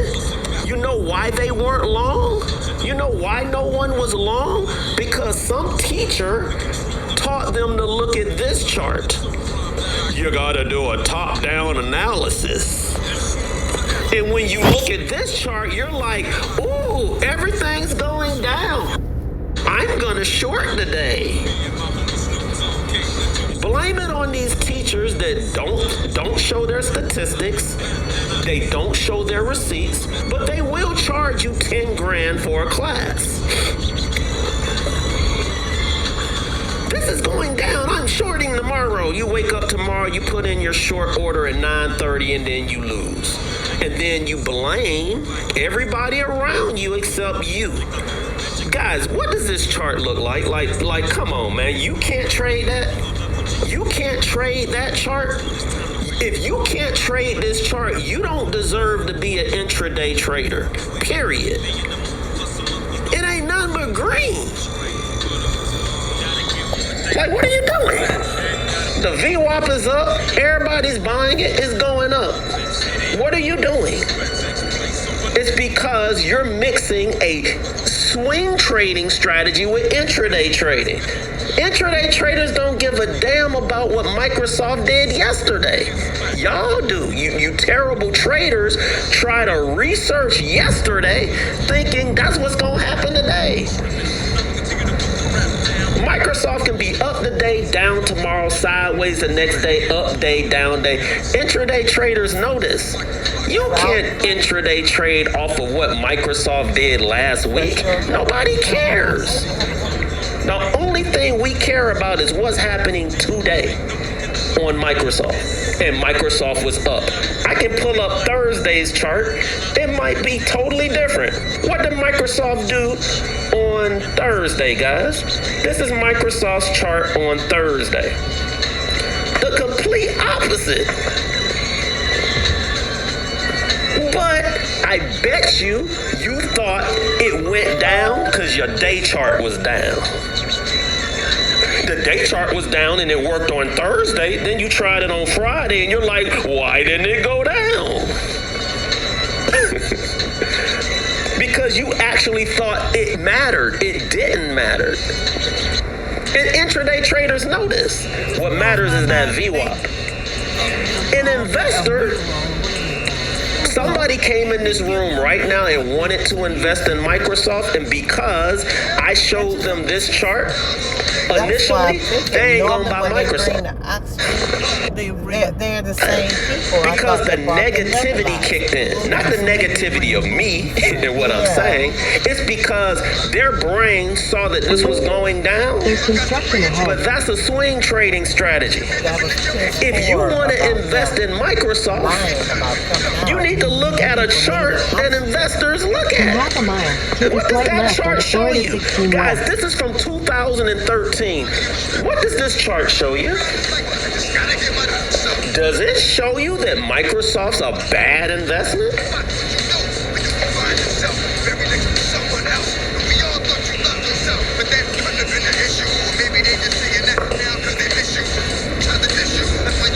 The 200-week moving average is angled up. If you want to invest in Microsoft, and I look at my chart and I'm like, hold up. From 2012 until now, this was the best buying opportunity? And you mean to tell me we there right now? I promise you, most of y'all ain't gonna buy it. You know why? Because when it's time to buy things that are on sale, y'all don't know how to buy it because you never done it before. You know why it feels uncomfortable, guys? And I'm being all the way honest with you guys. The reason why it feels uncomfortable is because you're used to buying it when it's at its highs. This is where I buy everything. It feels uncomfortable because you never bought nothing on sale. You probably bought it at the highs and it kept going up in price and you lucked up and made money.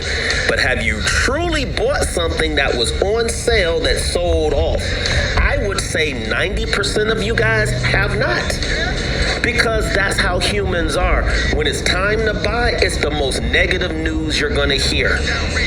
Because they're encouraging you not to buy, because the top 10% owns 90% of everything. They're not going to tell you to buy here. They're going to tell you this is it. This is when guys, Microsoft is the biggest investor in AI.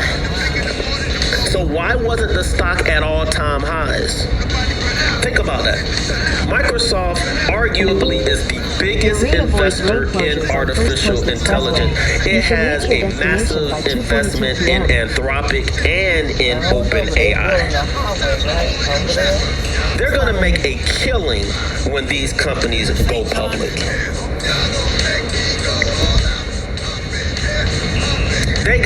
They got their own AI. They got their own things that are going on. They're making money hands over fist. So why wouldn't you buy it right here? I'm gonna tell you why. Because of such negative news that's behind it. I'm gonna buy some. In fact, I let the human take over me when I bought it right here. When I bought Microsoft weeks ago, I heard that Michael Burry was buying Microsoft. Y'all know that was the only reason why I sold it. The only reason why I sold my Microsoft stock was because I heard Michael Burry, you know the guy that called The Big Short? The guy that called the real estate market crashing. They made a movie about him. He made billions of dollars. I know you guys are like, well, if he's buying it, why wouldn't you buy it? Because he has been the worst trader I've ever seen in the last 10 to 15 years. Every time he says he's buying something, the market goes the opposite way. Because Michael Burry is not a great trader. He's a great investor. He is the most terrible trader I've ever seen. Always wrong. Always losing cat's money. Always calling the wrong direction when he buys. And everybody knows this. I've been saying, why do they even let this dude keep coming on TV and telling people the wrong moves? And they always say, because he called the real estate market crisis. And I'm like, yo, I give him all the props. I went and saw the movie. Even if you watch the movie, what did you guys learn in the movie? He was even wrong with his timing of the real estate market crashing. The banks had to extend his another 2 years because he was about to go broke. If it wasn't for the banks giving him another 2 years, he would have went bankrupt. He is terrible at timing. He has an idea. I give him that.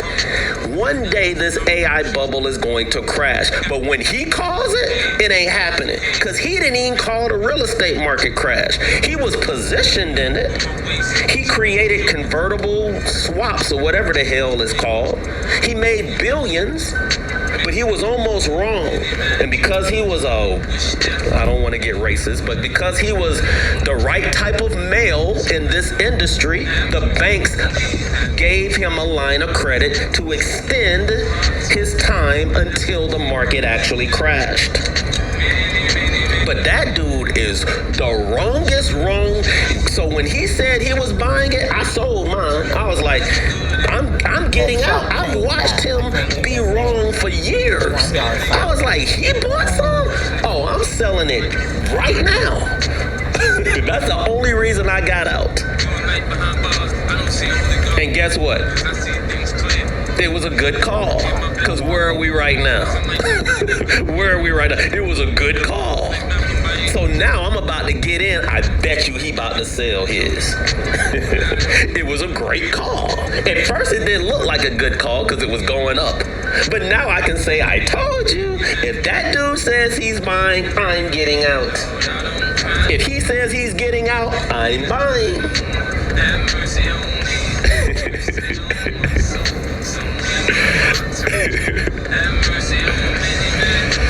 Yeah, he was in that short way too early.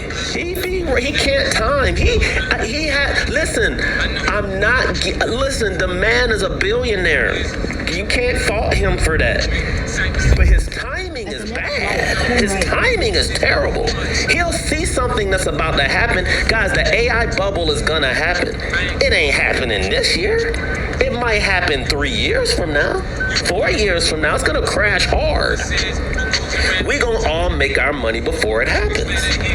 Or if it happens in the next 3 or 4 months, we're gonna get out, and because we're part of this community, we're gonna see the numbers. We're gonna see it, guys. You're gonna see everything going down.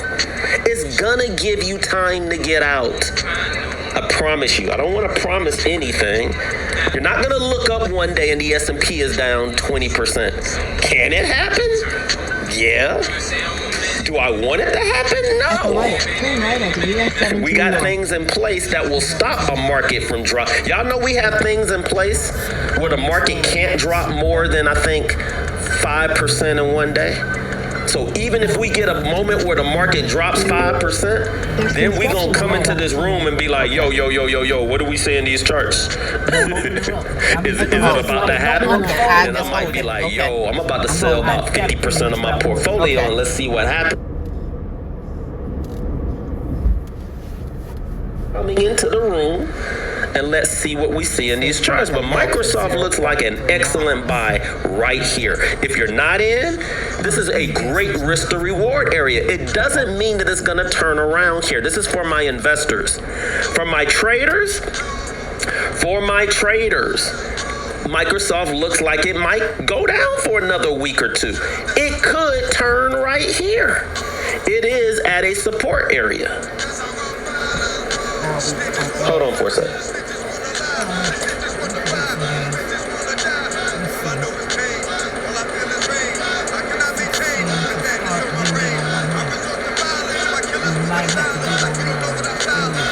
Hold up, I gotta plug in my phone. In the meantime, give me some more stocks that you guys want to look at in the comment section.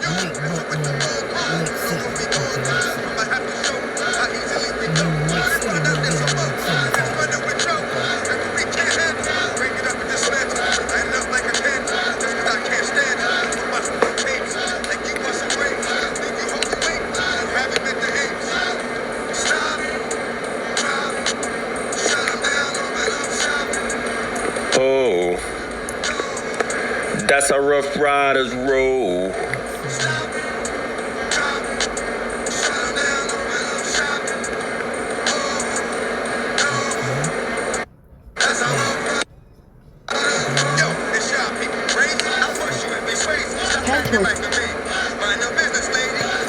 But look, Microsoft looks like it's at a support area. It's at a support area. You also got it at the 200-week moving average. Take a shot at it, guys. Like, I'm gonna buy some. I'm gonna buy some on Monday. All right. If it goes lower, so what? I'm holding it for a year. I did. And Microsoft, guys, from where we are right now, y'all know how much is down in price? Listen, Microsoft was $555 a share. This bad boy is sitting at $372.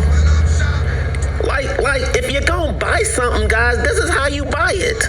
If you're gonna buy one of the top companies in the world, wouldn't you want to buy it?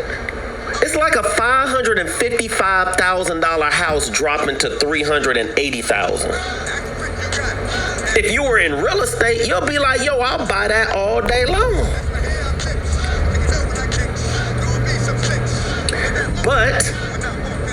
But it's not gonna turn around overnight, people. It's not when you're investing in it.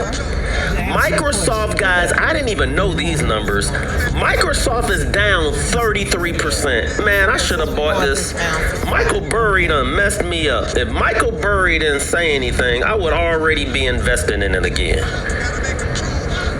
It's down 33%. This is the sweet. This is when I love to buy. Let's throw one more thing on here.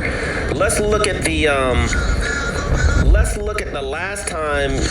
We're gonna go all the way back to 2022. In 2022, we made a massive move all the way up to these highs. Look at what the Fibonacci retracement is telling you. Even the Fibonacci retracement is telling you we are in the buy zone. The buy zone is between 50 and 75%. Right here. This is the buy zone. This is the buy zone, people? I'm sorry, I'm buying some. Call me crazy.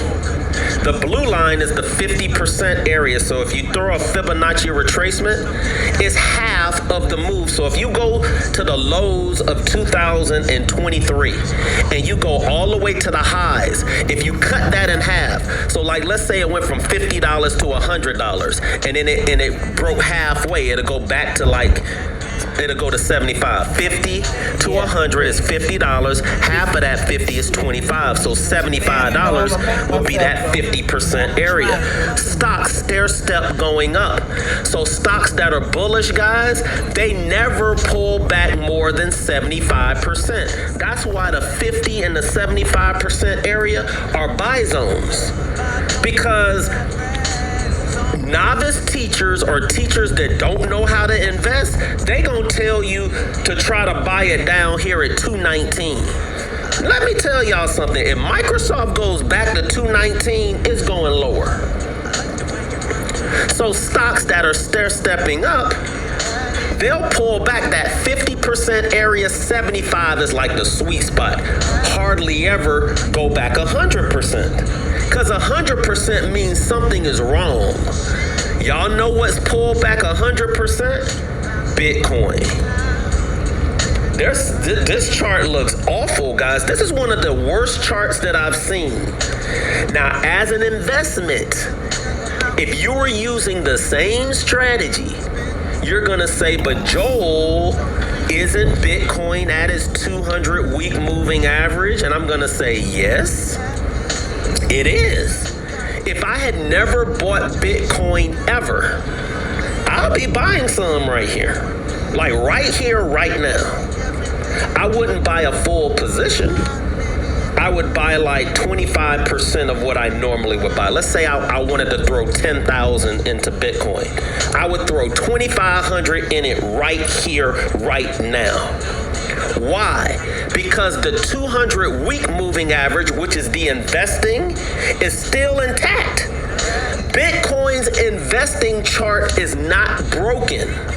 What's broken is the trading charts. Look at that. That's awful. That bad boy is going down at 45% this way. That is awful looking. The 100-day moving average, awful. Not only is it awful, guys, Cats is shorting it when it gets to the 100-day moving average. That's bad. That's awful. That means if you were trading it, you shouldn't be buying it as a trader. 50-day moving average. It looked like it was breaking to the upside. Guess what it just started doing, guys? Started to go down. This chart looks absolutely despicable. If you are a trader, you can't expect Bitcoin to do nothing. Now, there is something that I like about the chart.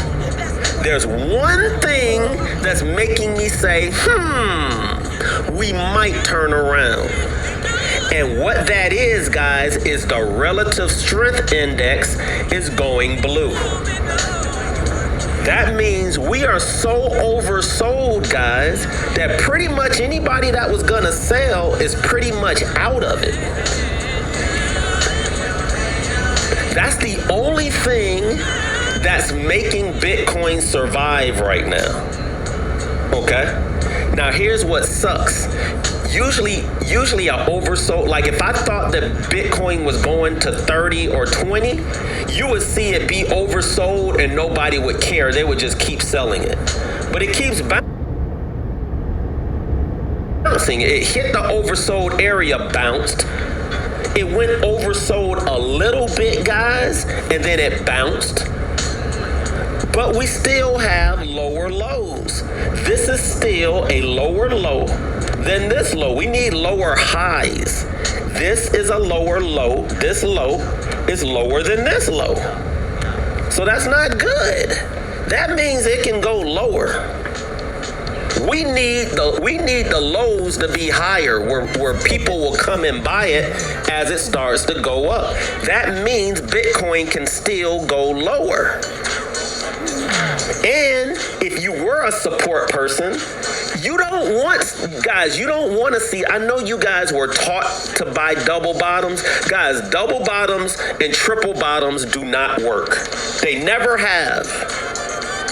They might work every now and then. If you're using double bottoms and triple bottoms and buying stocks at 52-week lows, this is what all educators, when they first start teaching, they actually think this is the strategies. You can always tell when you're dealing with a rookie teacher. They're going to teach support and resistance. They're going to teach you to only buy at double bottoms and triple bottoms. And then they're going to say, and guess what, guys? I want you to go to the 52-week low list, and that's where you should buy your stocks.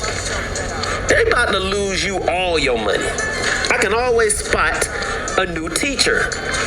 Because if you're a human, that sounds smart. Double bottoms, triple bottoms, 52-week lows. I want to buy low, sell high. Why would I go to the 52-week high list to buy low, sell high? Joel, that doesn't make any sense. But that's what the professionals are doing. Professionals are finding the 52-week high list, and they're buying them when they're on dips. They're looking at who just hit all-time highs, and then they're waiting for them to drop 15 to 20%. That's what the professionals are doing. The rookies, they're looking at the 52-week low list, not knowing that you have a 90% chance that if it hits its 52-week low, it's going lower. A 90% chance. Guess what? You got the same thing to the upside. And I know some of you guys never knew that because you guys haven't been investing and trading as long as I have. You've been listening to the other 90% who don't know how to make money. You haven't been listening to the top 1%, the guys with 4,000% returns. You guys have been doing it backwards all these years. And it's cool. We're learning how to do the right thing now. We look for moving averages that are angled up, not angled down. When moving averages are angled up, you keep buying them on dips until the moving averages angle down. Because it's that FOMO and people start running into that stock. When the average price starts to come down, guys, that's not people buying it. When the average price of a stock or any asset that you're looking at is going down, that means money is coming out of it, not going in. It's coming out, which is forcing it to go lower and lower and lower and lower. And when you guys are looking at the 52-week low list, those stocks are going lower and lower and lower. I know you think, well, at some point it's going to turn around. Ford has been going down for 20 years. Companies that y'all honestly are like, why are they not at all-time highs? Have been going down for decades. But because y'all don't know how to pull up a chart, it's hard to see it, right? So learn how to read a chart. You learn how to read a chart, you're gonna increase your chances of making money tenfold. All right? But Bitcoin's chart looks bad as a trader. Still looks good as an investor. It still looks good as an investment, guys. It does.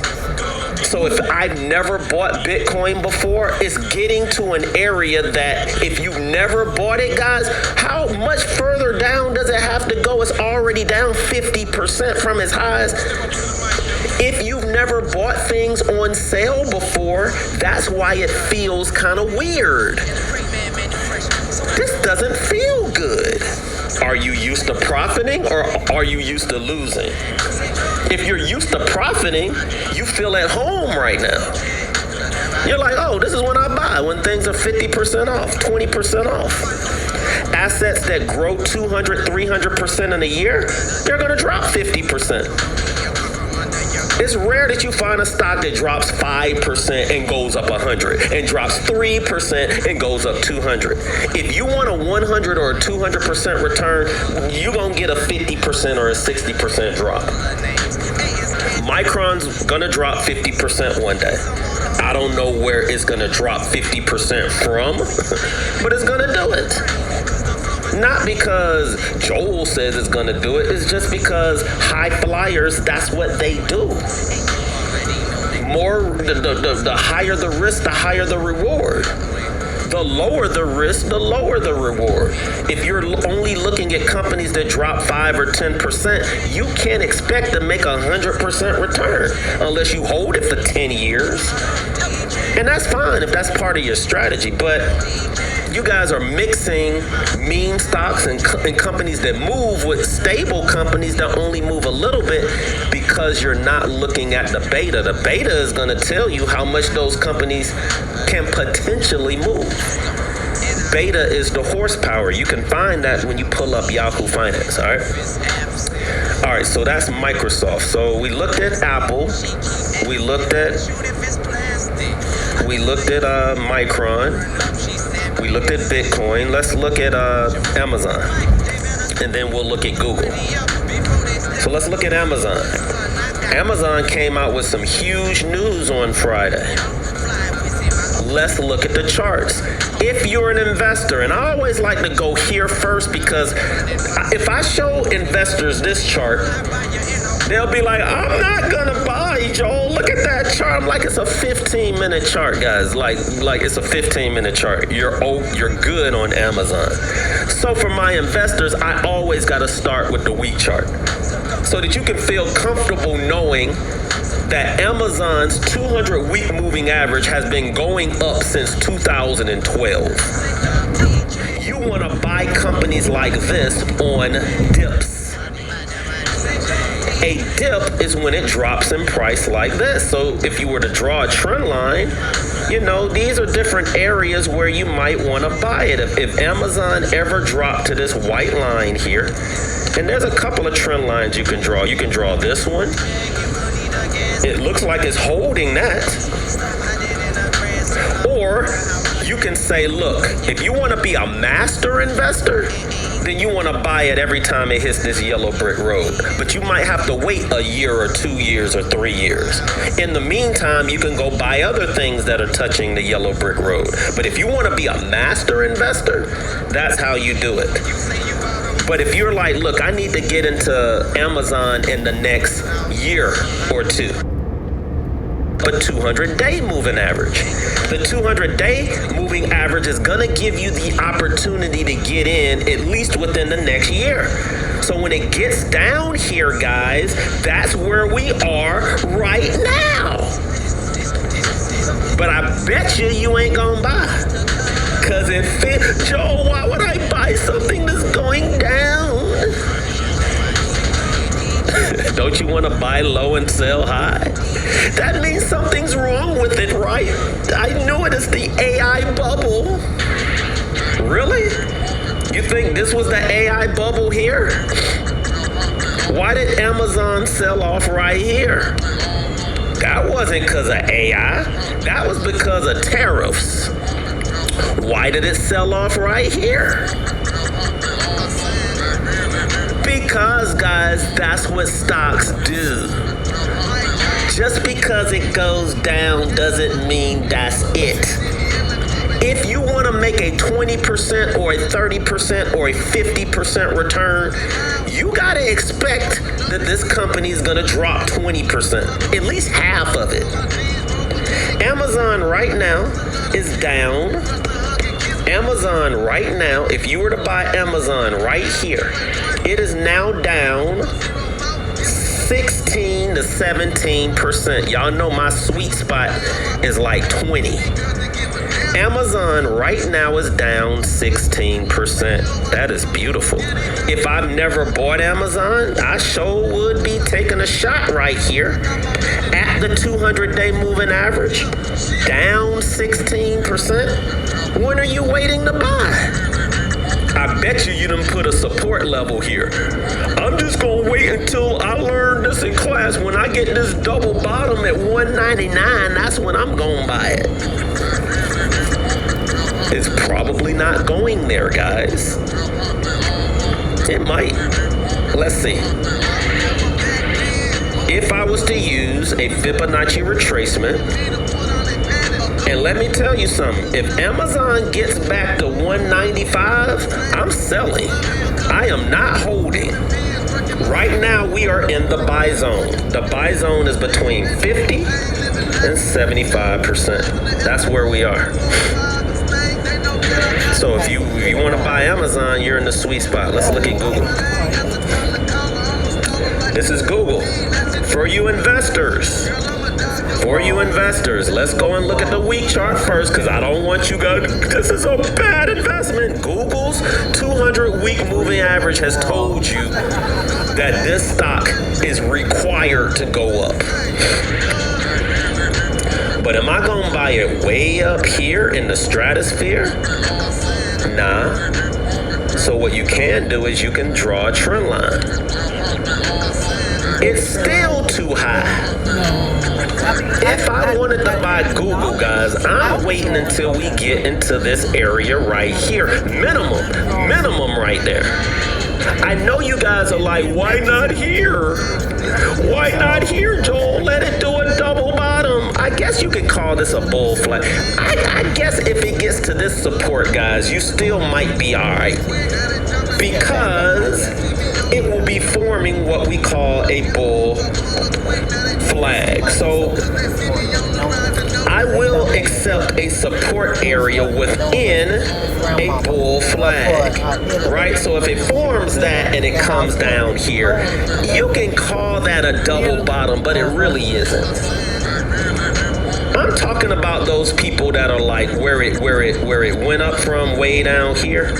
You're like, this is where you need to buy it. But Joel, that's within a bull flag too. If you go back further, you might be right. But I ain't buying it. I might buy it if it gets to 271, but it better hold. If Google gets down to 271, it's gonna be down 33%. The same area that Amazon is right now. It will get to the same area that Amazon is right now. But let's pull up a day chart. Let's take all of that out.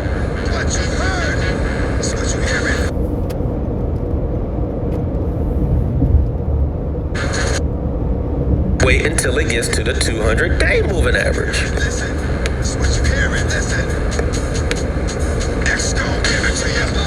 And this is actually where I think it might come down to. Why? Because this area is the buy zone. This is the buy zone for Google, 50 to 75% at the 200-day moving average. That is a very good area, in my opinion, to buy this bad boy. In fact, I'm setting an alert right now, even though I'm already in. Maybe I take a trade right there.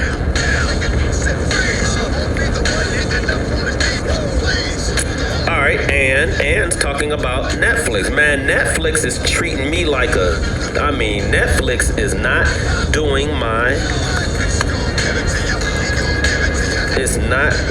my portfolio any good. This is Netflix. Hold on.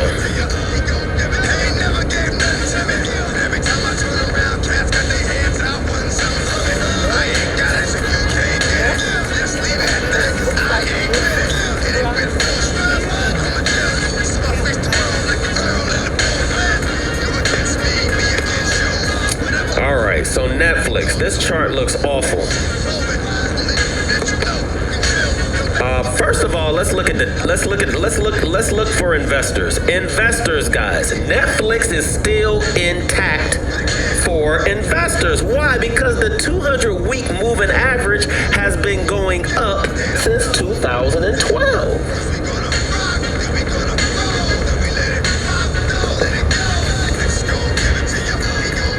All right, it's been up since 2012. So I want to buy it on dips. If it gets to this yellow brick road, all Netflix looked like it wanted to do, guys, was get back to this yellow brick road that it sees every 4 years. Every 4 years, a company will go through a period where when everybody else makes money, they got to figure it out. And that's what's happening with Netflix. Netflix said, you know what? We made a whole bunch of people money during COVID. Let's get down to this yellow brick road. Now, if I was to draw a Fibonacci retracement tool, I'm sorry, if we were to use the Fibonacci retracement tool, look at where we are, guys. Why is all of these companies in the buy zone? 50 to 75% buy zone. You want to buy like the 1%? This is where we get in. We do not wait until a 100% retracement. 50 to 75 is when we start. 75% we kind of go all in. If it gets back to 15 at the bottom, we get completely out of it. Because it's probably going lower, or it's going to take so long for it to turn around. So we're in the buy zone. I get it. It's a very ugly head and shoulders pattern. I see it. It's ugly. But if you're going to buy this as an investment, I mean, and you believe in it, and you want to take a shot at it, this is where you do it. You don't wait until we're back at $133. You got to take a shot somewhere. 200-day looks awful, though. This is awful. This is awful. The 200-day has been angled down, which is why I've been telling you guys be careful. Look, even when it got to the 200-day moving average, it freaking reversed. Anybody that was short, they was like, man, I'm getting out that mug. But what I do like, look at that, guys, it's oversold on the RSI. It's oversold. That means it's so many people selling this thing. You pretty much, if you're in Netflix, you're like, bump that. I'm in it for the long haul. They pretty much wiped out anybody with weak hands. That's when you buy things like this. When the weak hands are wiped out, that's when it turns around. Netflix was up 4% on Friday. Doesn't mean that this is the turnaround, but if I was an investor and I never bought Netflix yet, I sure would be buying some right here. As an investment, that means I'm not expecting it. If I was trading Netflix, no way I would be buying here thinking it's about to turn around. The only way I'm thinking that it's starting to turn around is I gotta see a bunch of green like this. That's the turnaround. Or that, not even the turnaround, that's when I would take a shot as a trader hoping that this was the turnaround. I gotta see green shoots. I gotta see green candles first. All I see is red. All I see is red right now. That's red, red, red, red, red. No way I'm buying this as a trade, but I will buy it as an investment. That's Netflix. All right, MicroStrategy. MicroStrategy. Well, hold up. Before we look at MicroStrategy, we missed one. Let's look at Meta. We got to get through the largest companies. We didn't look at SpaceX. Meta's chart looks bad. And also, but for you investors, it's still intact. You can hate on Meta all you want to. As an investor, we are at the buying area. We're in the buy zone, guys. I'm sorry, we're in the buy zone. You've been waiting for it to hit this support level forever. It's there. Buy it. When it's at 550, guys. Like if you're gonna take a shot, this is where you do it. It doesn't get it gets lower than this. But this is from 2024 till now, Meta's been holding this line. Take a shot at it. As an investor, not as a trader. As an investor, take a shot. As a trader, man, it might still go lower. Even as a trader, you can take a shot right here. If I was to take a shot at Meta right here, I'm trying to get out at 650 as a trader. 650, I'm out. Bye-bye. If I was a trader, 550 to 650. That's like a $550,000 house going to 650,000. That's a nice little flip. You want to flip stock like you flip real estate? That's how you do it. You throw 550,000 in, take 100,000 out in about 3, 4, 5 months. If this is the turnaround, but it still can hit 650 and turn right back around and go down. So be careful. That's Meta. Did we miss one? Let's look at SpaceX. We missed a lot at the top. SpaceX. What y'all doing with SpaceX?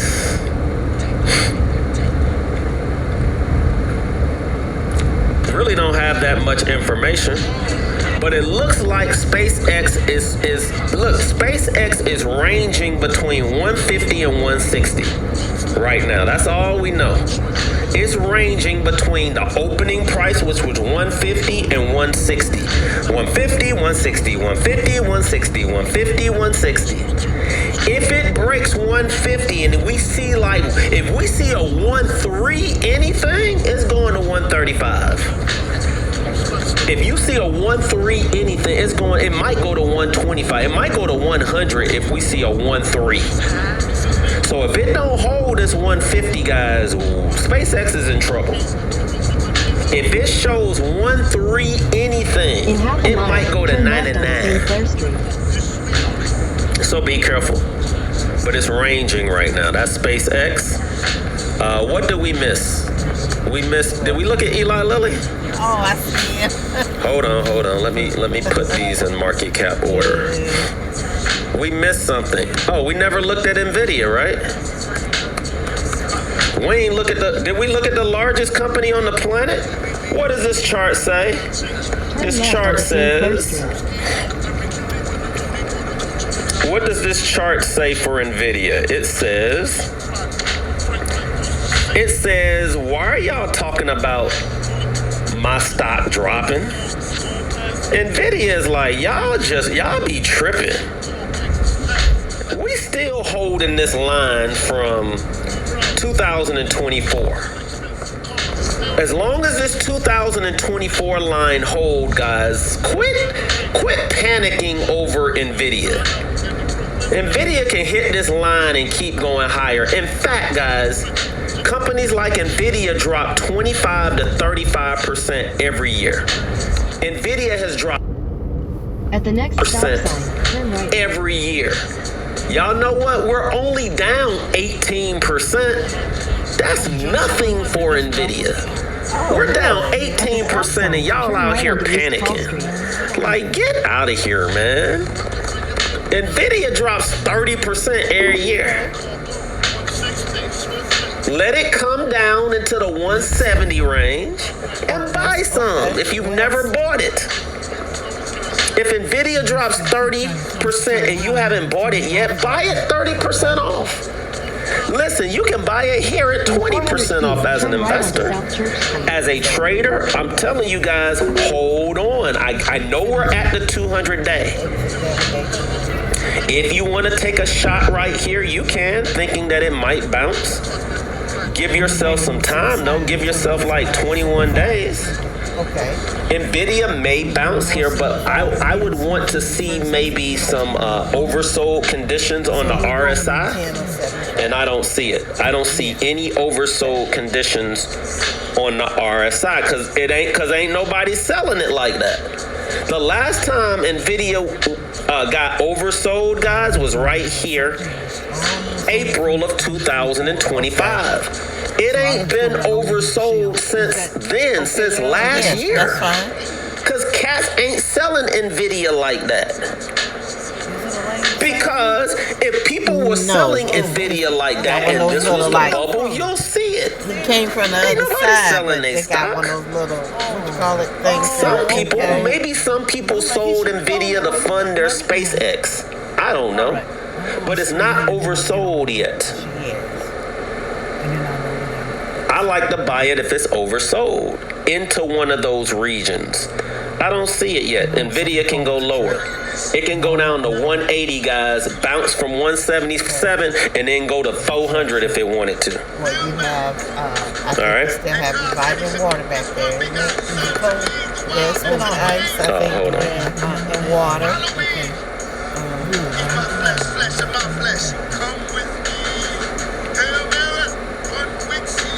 I might just get a walk.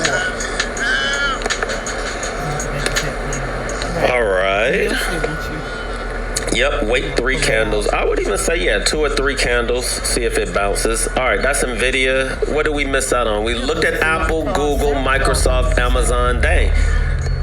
We looked at SpaceX. We didn't look at Tesla. We saw Meta. All of these charts look the same. This is Tesla's chart. Y'all sure don't talk about Tesla anymore. Now that SpaceX is out, nobody cares about Tesla.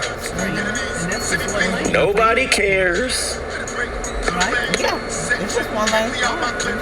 Nobody cares about Tesla no more. Its highs were $500. When do we buy these companies? When they're 20% off. 20% off of 500 is $100. You shouldn't even be thinking about it unless it's $400 or less, and that's where we are right now. If you wanted to buy Tesla right here, right now, at least you're getting it on sale 20% off.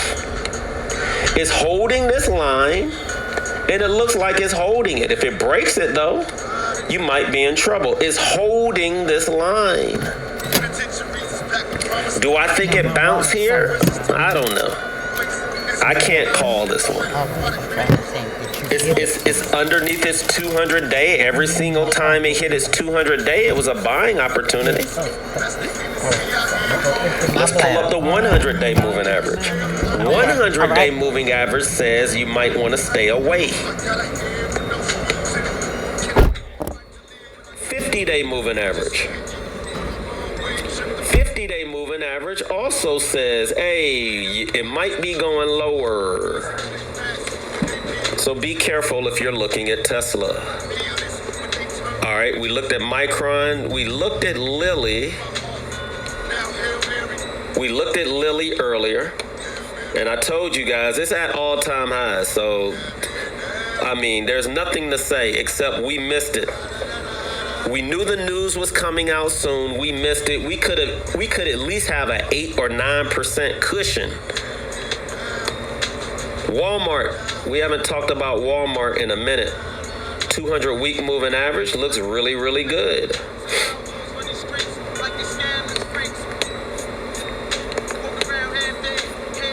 200. That's where we are. If you've never bought Walmart, listen, this is a great time to buy it. How many opportunities are you going to get to buy Walmart at the 200-day? Guys, I put a significant amount of money in Walmart. I threw a whole bunch at Walmart. Why? Because we went oversold on the RSI and we were at the 200-day moving average. Walmart is not giving anyone a chance to get in.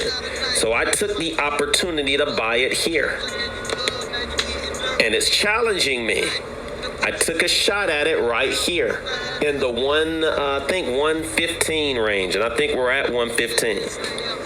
We're going to see what happens. If it goes lower, I'll buy more. Could it break this? Yeah, it looks like it wants to. If it breaks this line, there is a trend line that's a little lower. This is the line that it probably wants to stay on right here. In fact, guys, I might have got in a little early.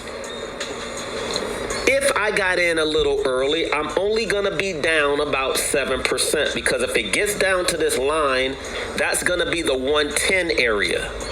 That means I lose out on $5. 5%. Who cares?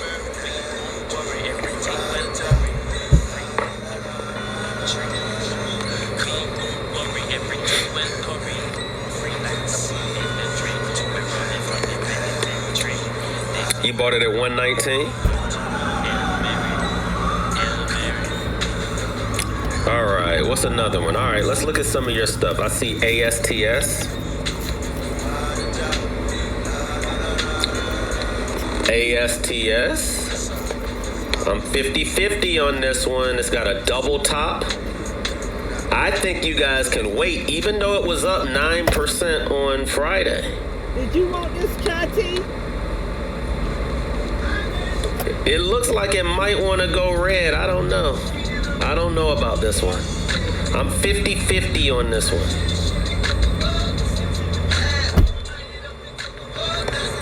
I'm 50-50. Because it's still going down. It has to break this trend, guys, and we need 3 green candles.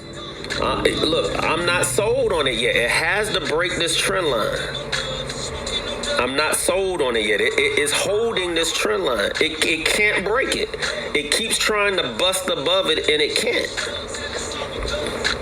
So I'm 50-50 on that one. Let's look at A-Lab.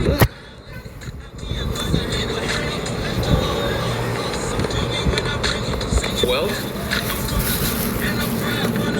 this isn't giving you a chance to get in. All right, so this is Astera Labs. It's not giving you a chance. So what are we using to get in? Like, let's say I just gotta get in.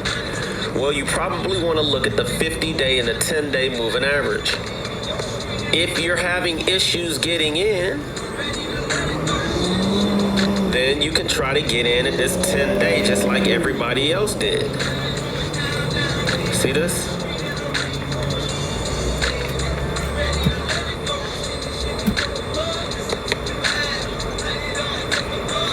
Ever since the 50-day was angled up, those were the areas to buy Astera.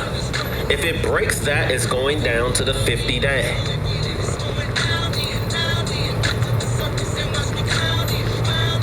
Is that the, hold on. You know what? I think that might be the 20-day. That's my bad, guys. That's the 20-day moving average, not the, this yellow line here, that's the 20-day. I've been calling it the 10-day. I do have a 10-day on this 100-day moving average. I do have the 10-day on the 100-day moving average chart, but that's my bad. Because I was like, where's the 20-day moving average? The 20-day moving average is on my 50. I just created that chart for you guys literally like 2 days ago. Because we had been using the day chart. Right? That's the 200-day moving average.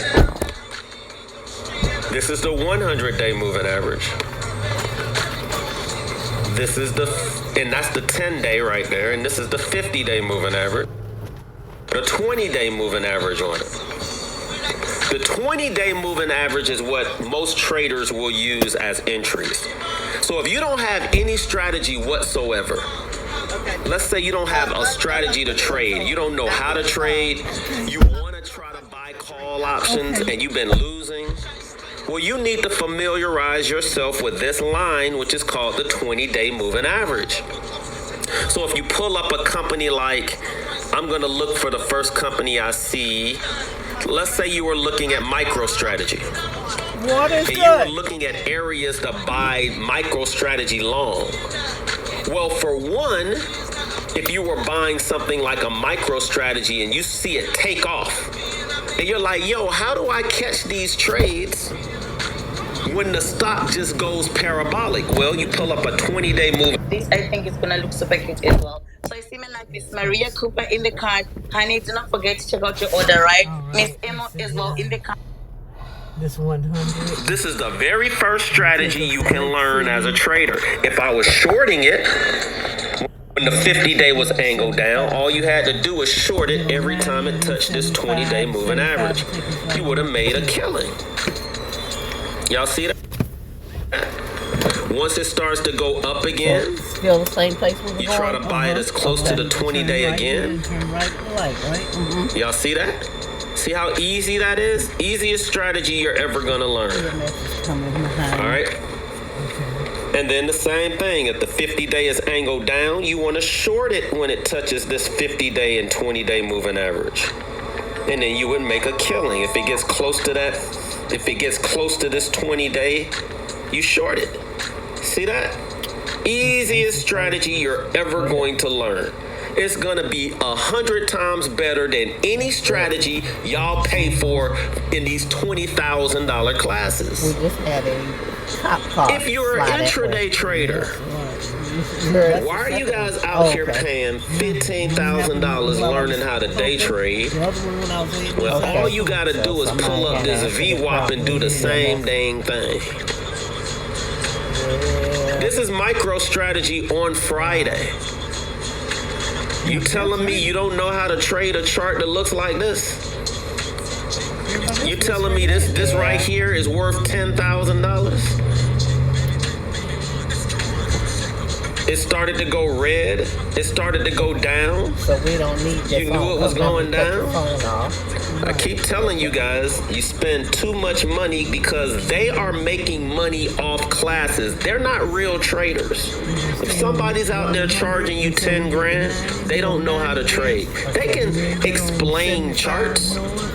I promise you their strategies don't work unless they stealing my stuff and then repurposing it. I'm giving it to you guys for free. Why? Because I make my money from trading and investing. I don't have to hit y'all over the head for classes. I think it's dumb. And I believe in karma. You steal from people, you're not going to do well as an investor. You take advantage of people that are trying to, this information that we can get for free. This is the same information you can go on your AI right now and ask it how to do it. How do I trade the VWAP? I'm not going to charge you $20,000 to teach you how to trade the VWAP when you can literally go to your AI and say, how do I trade the VWAP? What if I'm a trader that only wants to be in a trade for 10 or 15 minutes and make this % return? What is the most optimal chart I should look at? Y'all don't know the questions to ask. AI has changed the way we all do business. Nobody on this planet should be charging more than $1,000 for no class. Unless the class is like for a whole year. Or you're teaching it at Harvard. Guys, even Harvard classes don't cost that much.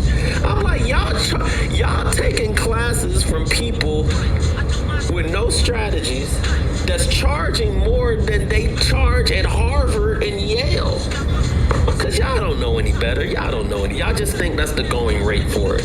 But we're learning. We're learning how to not get. We've all paid too much for an oil change, or we all paid too much for a new engine or a new transmission. And I said, why am I getting duped so much on transmissions and in engines? Why don't I just buy a vehicle that don't have none of that stuff in it? Do y'all know this is a true story? I've owned so many electric vehicles. The 2 electric vehicles that I've owned since 2020, it's been 6 years. If I combine all the money that I use in maintenance fees, minus tires, because y'all know I got Pirellis on my EMS just turned. If you take away the tires, only the amount of maintenance that I had on 2 vehicles, 150,000 miles total, was $500. For $500, I was able to maintain 2 electric vehicles for 6 years. $500. And y'all out here, electric vehicles, this. And I'm like, I spent $500 for 2 vehicles over 6 years, over 120,000 miles. $500. There's no way y'all gonna get me to buy an ICE vehicle again. No way. It used to cost me $1,500 every time I got an oil change.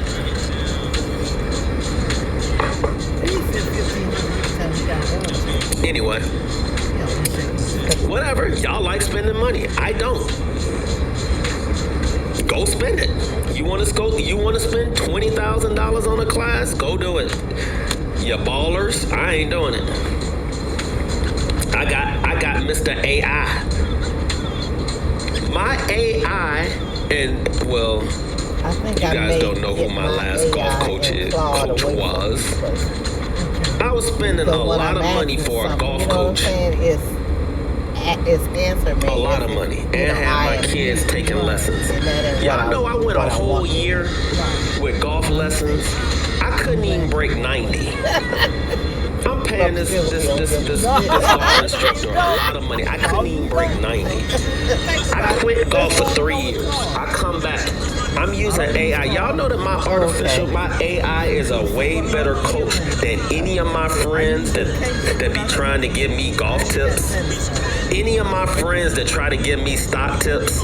The best stock tips, the best golf tips I've ever had was using my AI. And remember, I've been using artificial intelligence for 2 years. For you guys that don't know this, I have my own ChatGPT. I was one of the first, if not the first person I know that had their own GPT. And I've had it for 2 years, 2.5 years. You guys are just now using AI for the first time. Now, I've been using it for 2 years.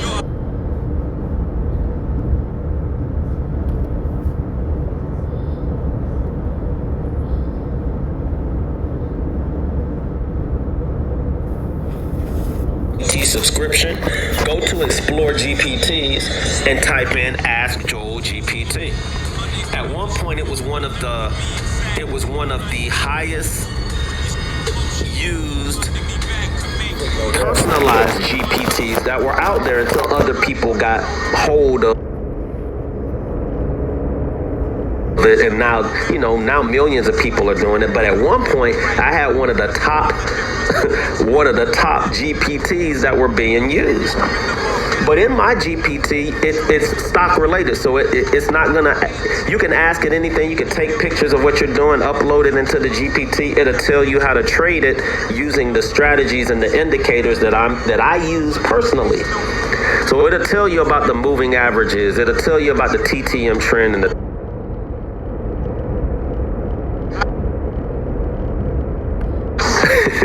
Yep, this is my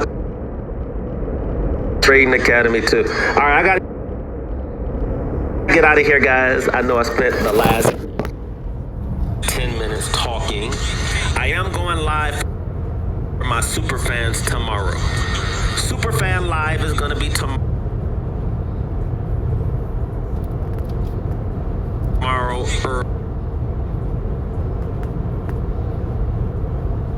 We got a lot of stocks done today. We'll look at some more. I couldn't hear him when he said it. Tomorrow it froze.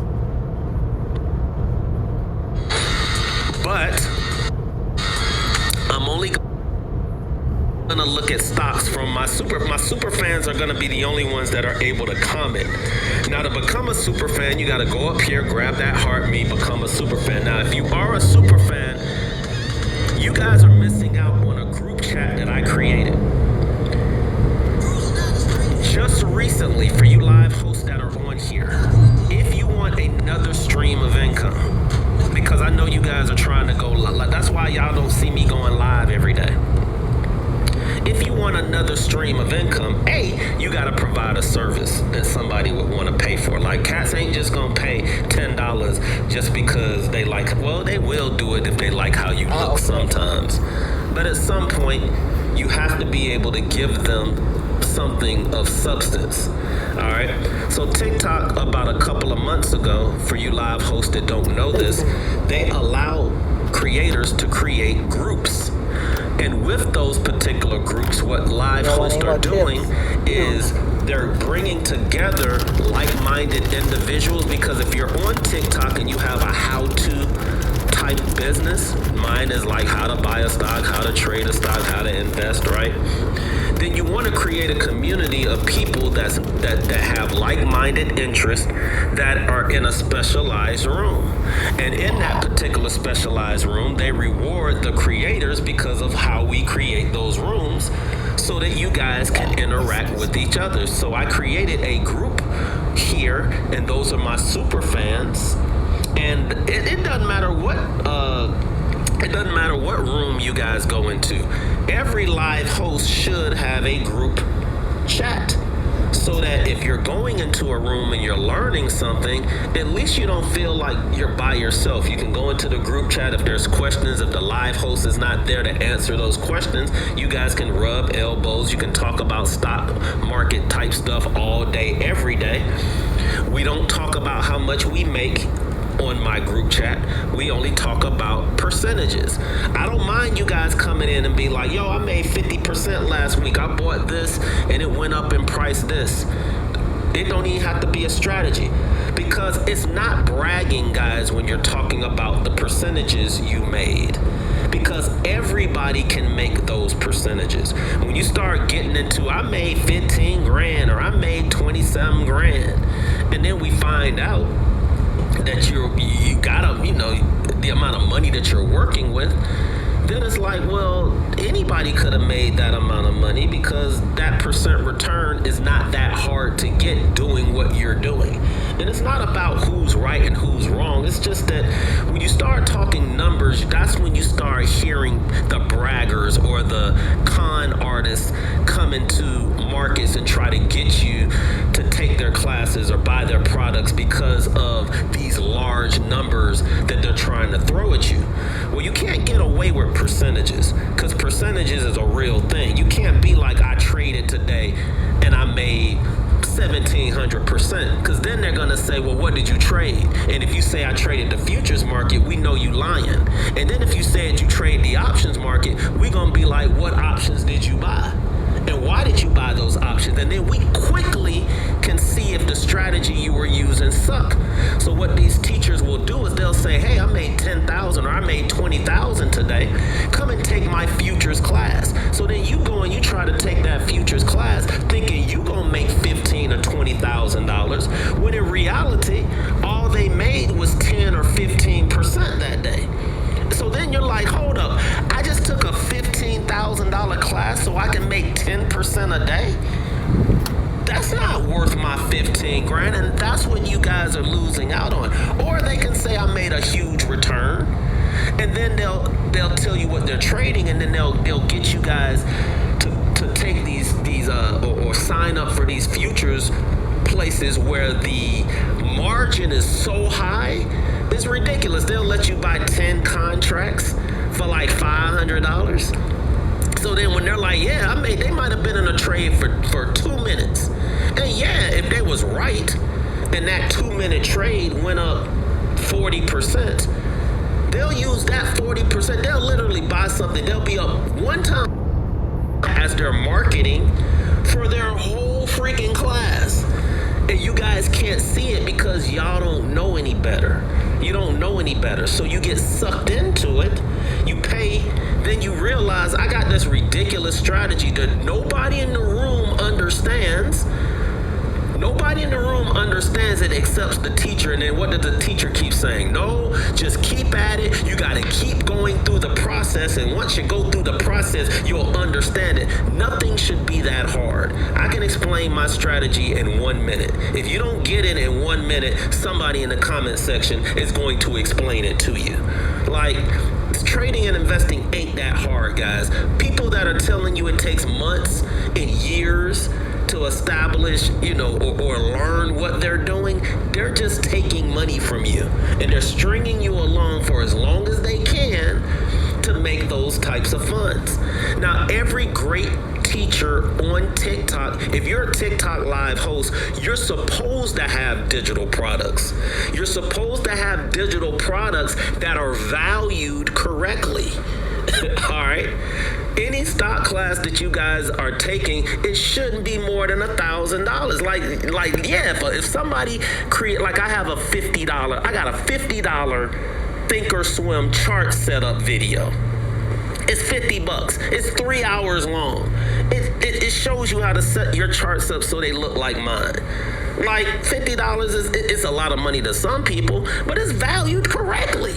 I'm not gonna charge you guys $5,000 to set your charts up to look like mine, but I know a lot of you guys would pay it because you don't know any better, or you just got money like that. I don't feel comfortable taking $5,000 from people because I can.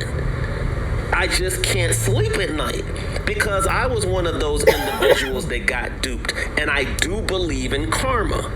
And I like to be able to go to sleep at night and wake up knowing that everything that I do is for the right reason, for the right price. So I encourage a lot of you guys that are learning this or even coming in here and learning my strategies and doing what I'm doing, do the right thing. Like, put in the work, price your stuff accordingly, and quit trying to get over on each other, because that's why so many people are so against thinking the market is rigged or they can't make money this way or make money that way. And I pull up a chart all day, every day with the same strategy and be like, what are you looking at? And it's because most of us don't understand the fundamentals of the market. That's going to change in this community, in this room. All right. I haven't had to kick out anybody yet for inappropriate selling of certain materials or things. I will at some point, because I know there's just ignorant folks that are out there that just don't care about you. Maybe they're struggling. I don't know what they're going through in their lives. But at some point I would have to. But at least in that group chat, and you can talk to anybody that's here, it's only positive. It's only people helping each other. We're talking about stock market all day long. I think I saw one time a little bit of negativity. I don't know if you guys were able to work it out amongst yourselves, but it was one day I didn't really look into it because you guys are grown. But if I have to, comment me, send me a comment, let me know what's happening, let me know what so-and-so said, this, that, and the other. I'll play referee and see what's happening. But I created a community. I created this room and this community because I wish that when I first started, I had a community and an individual that can show me the fundamentals of the market from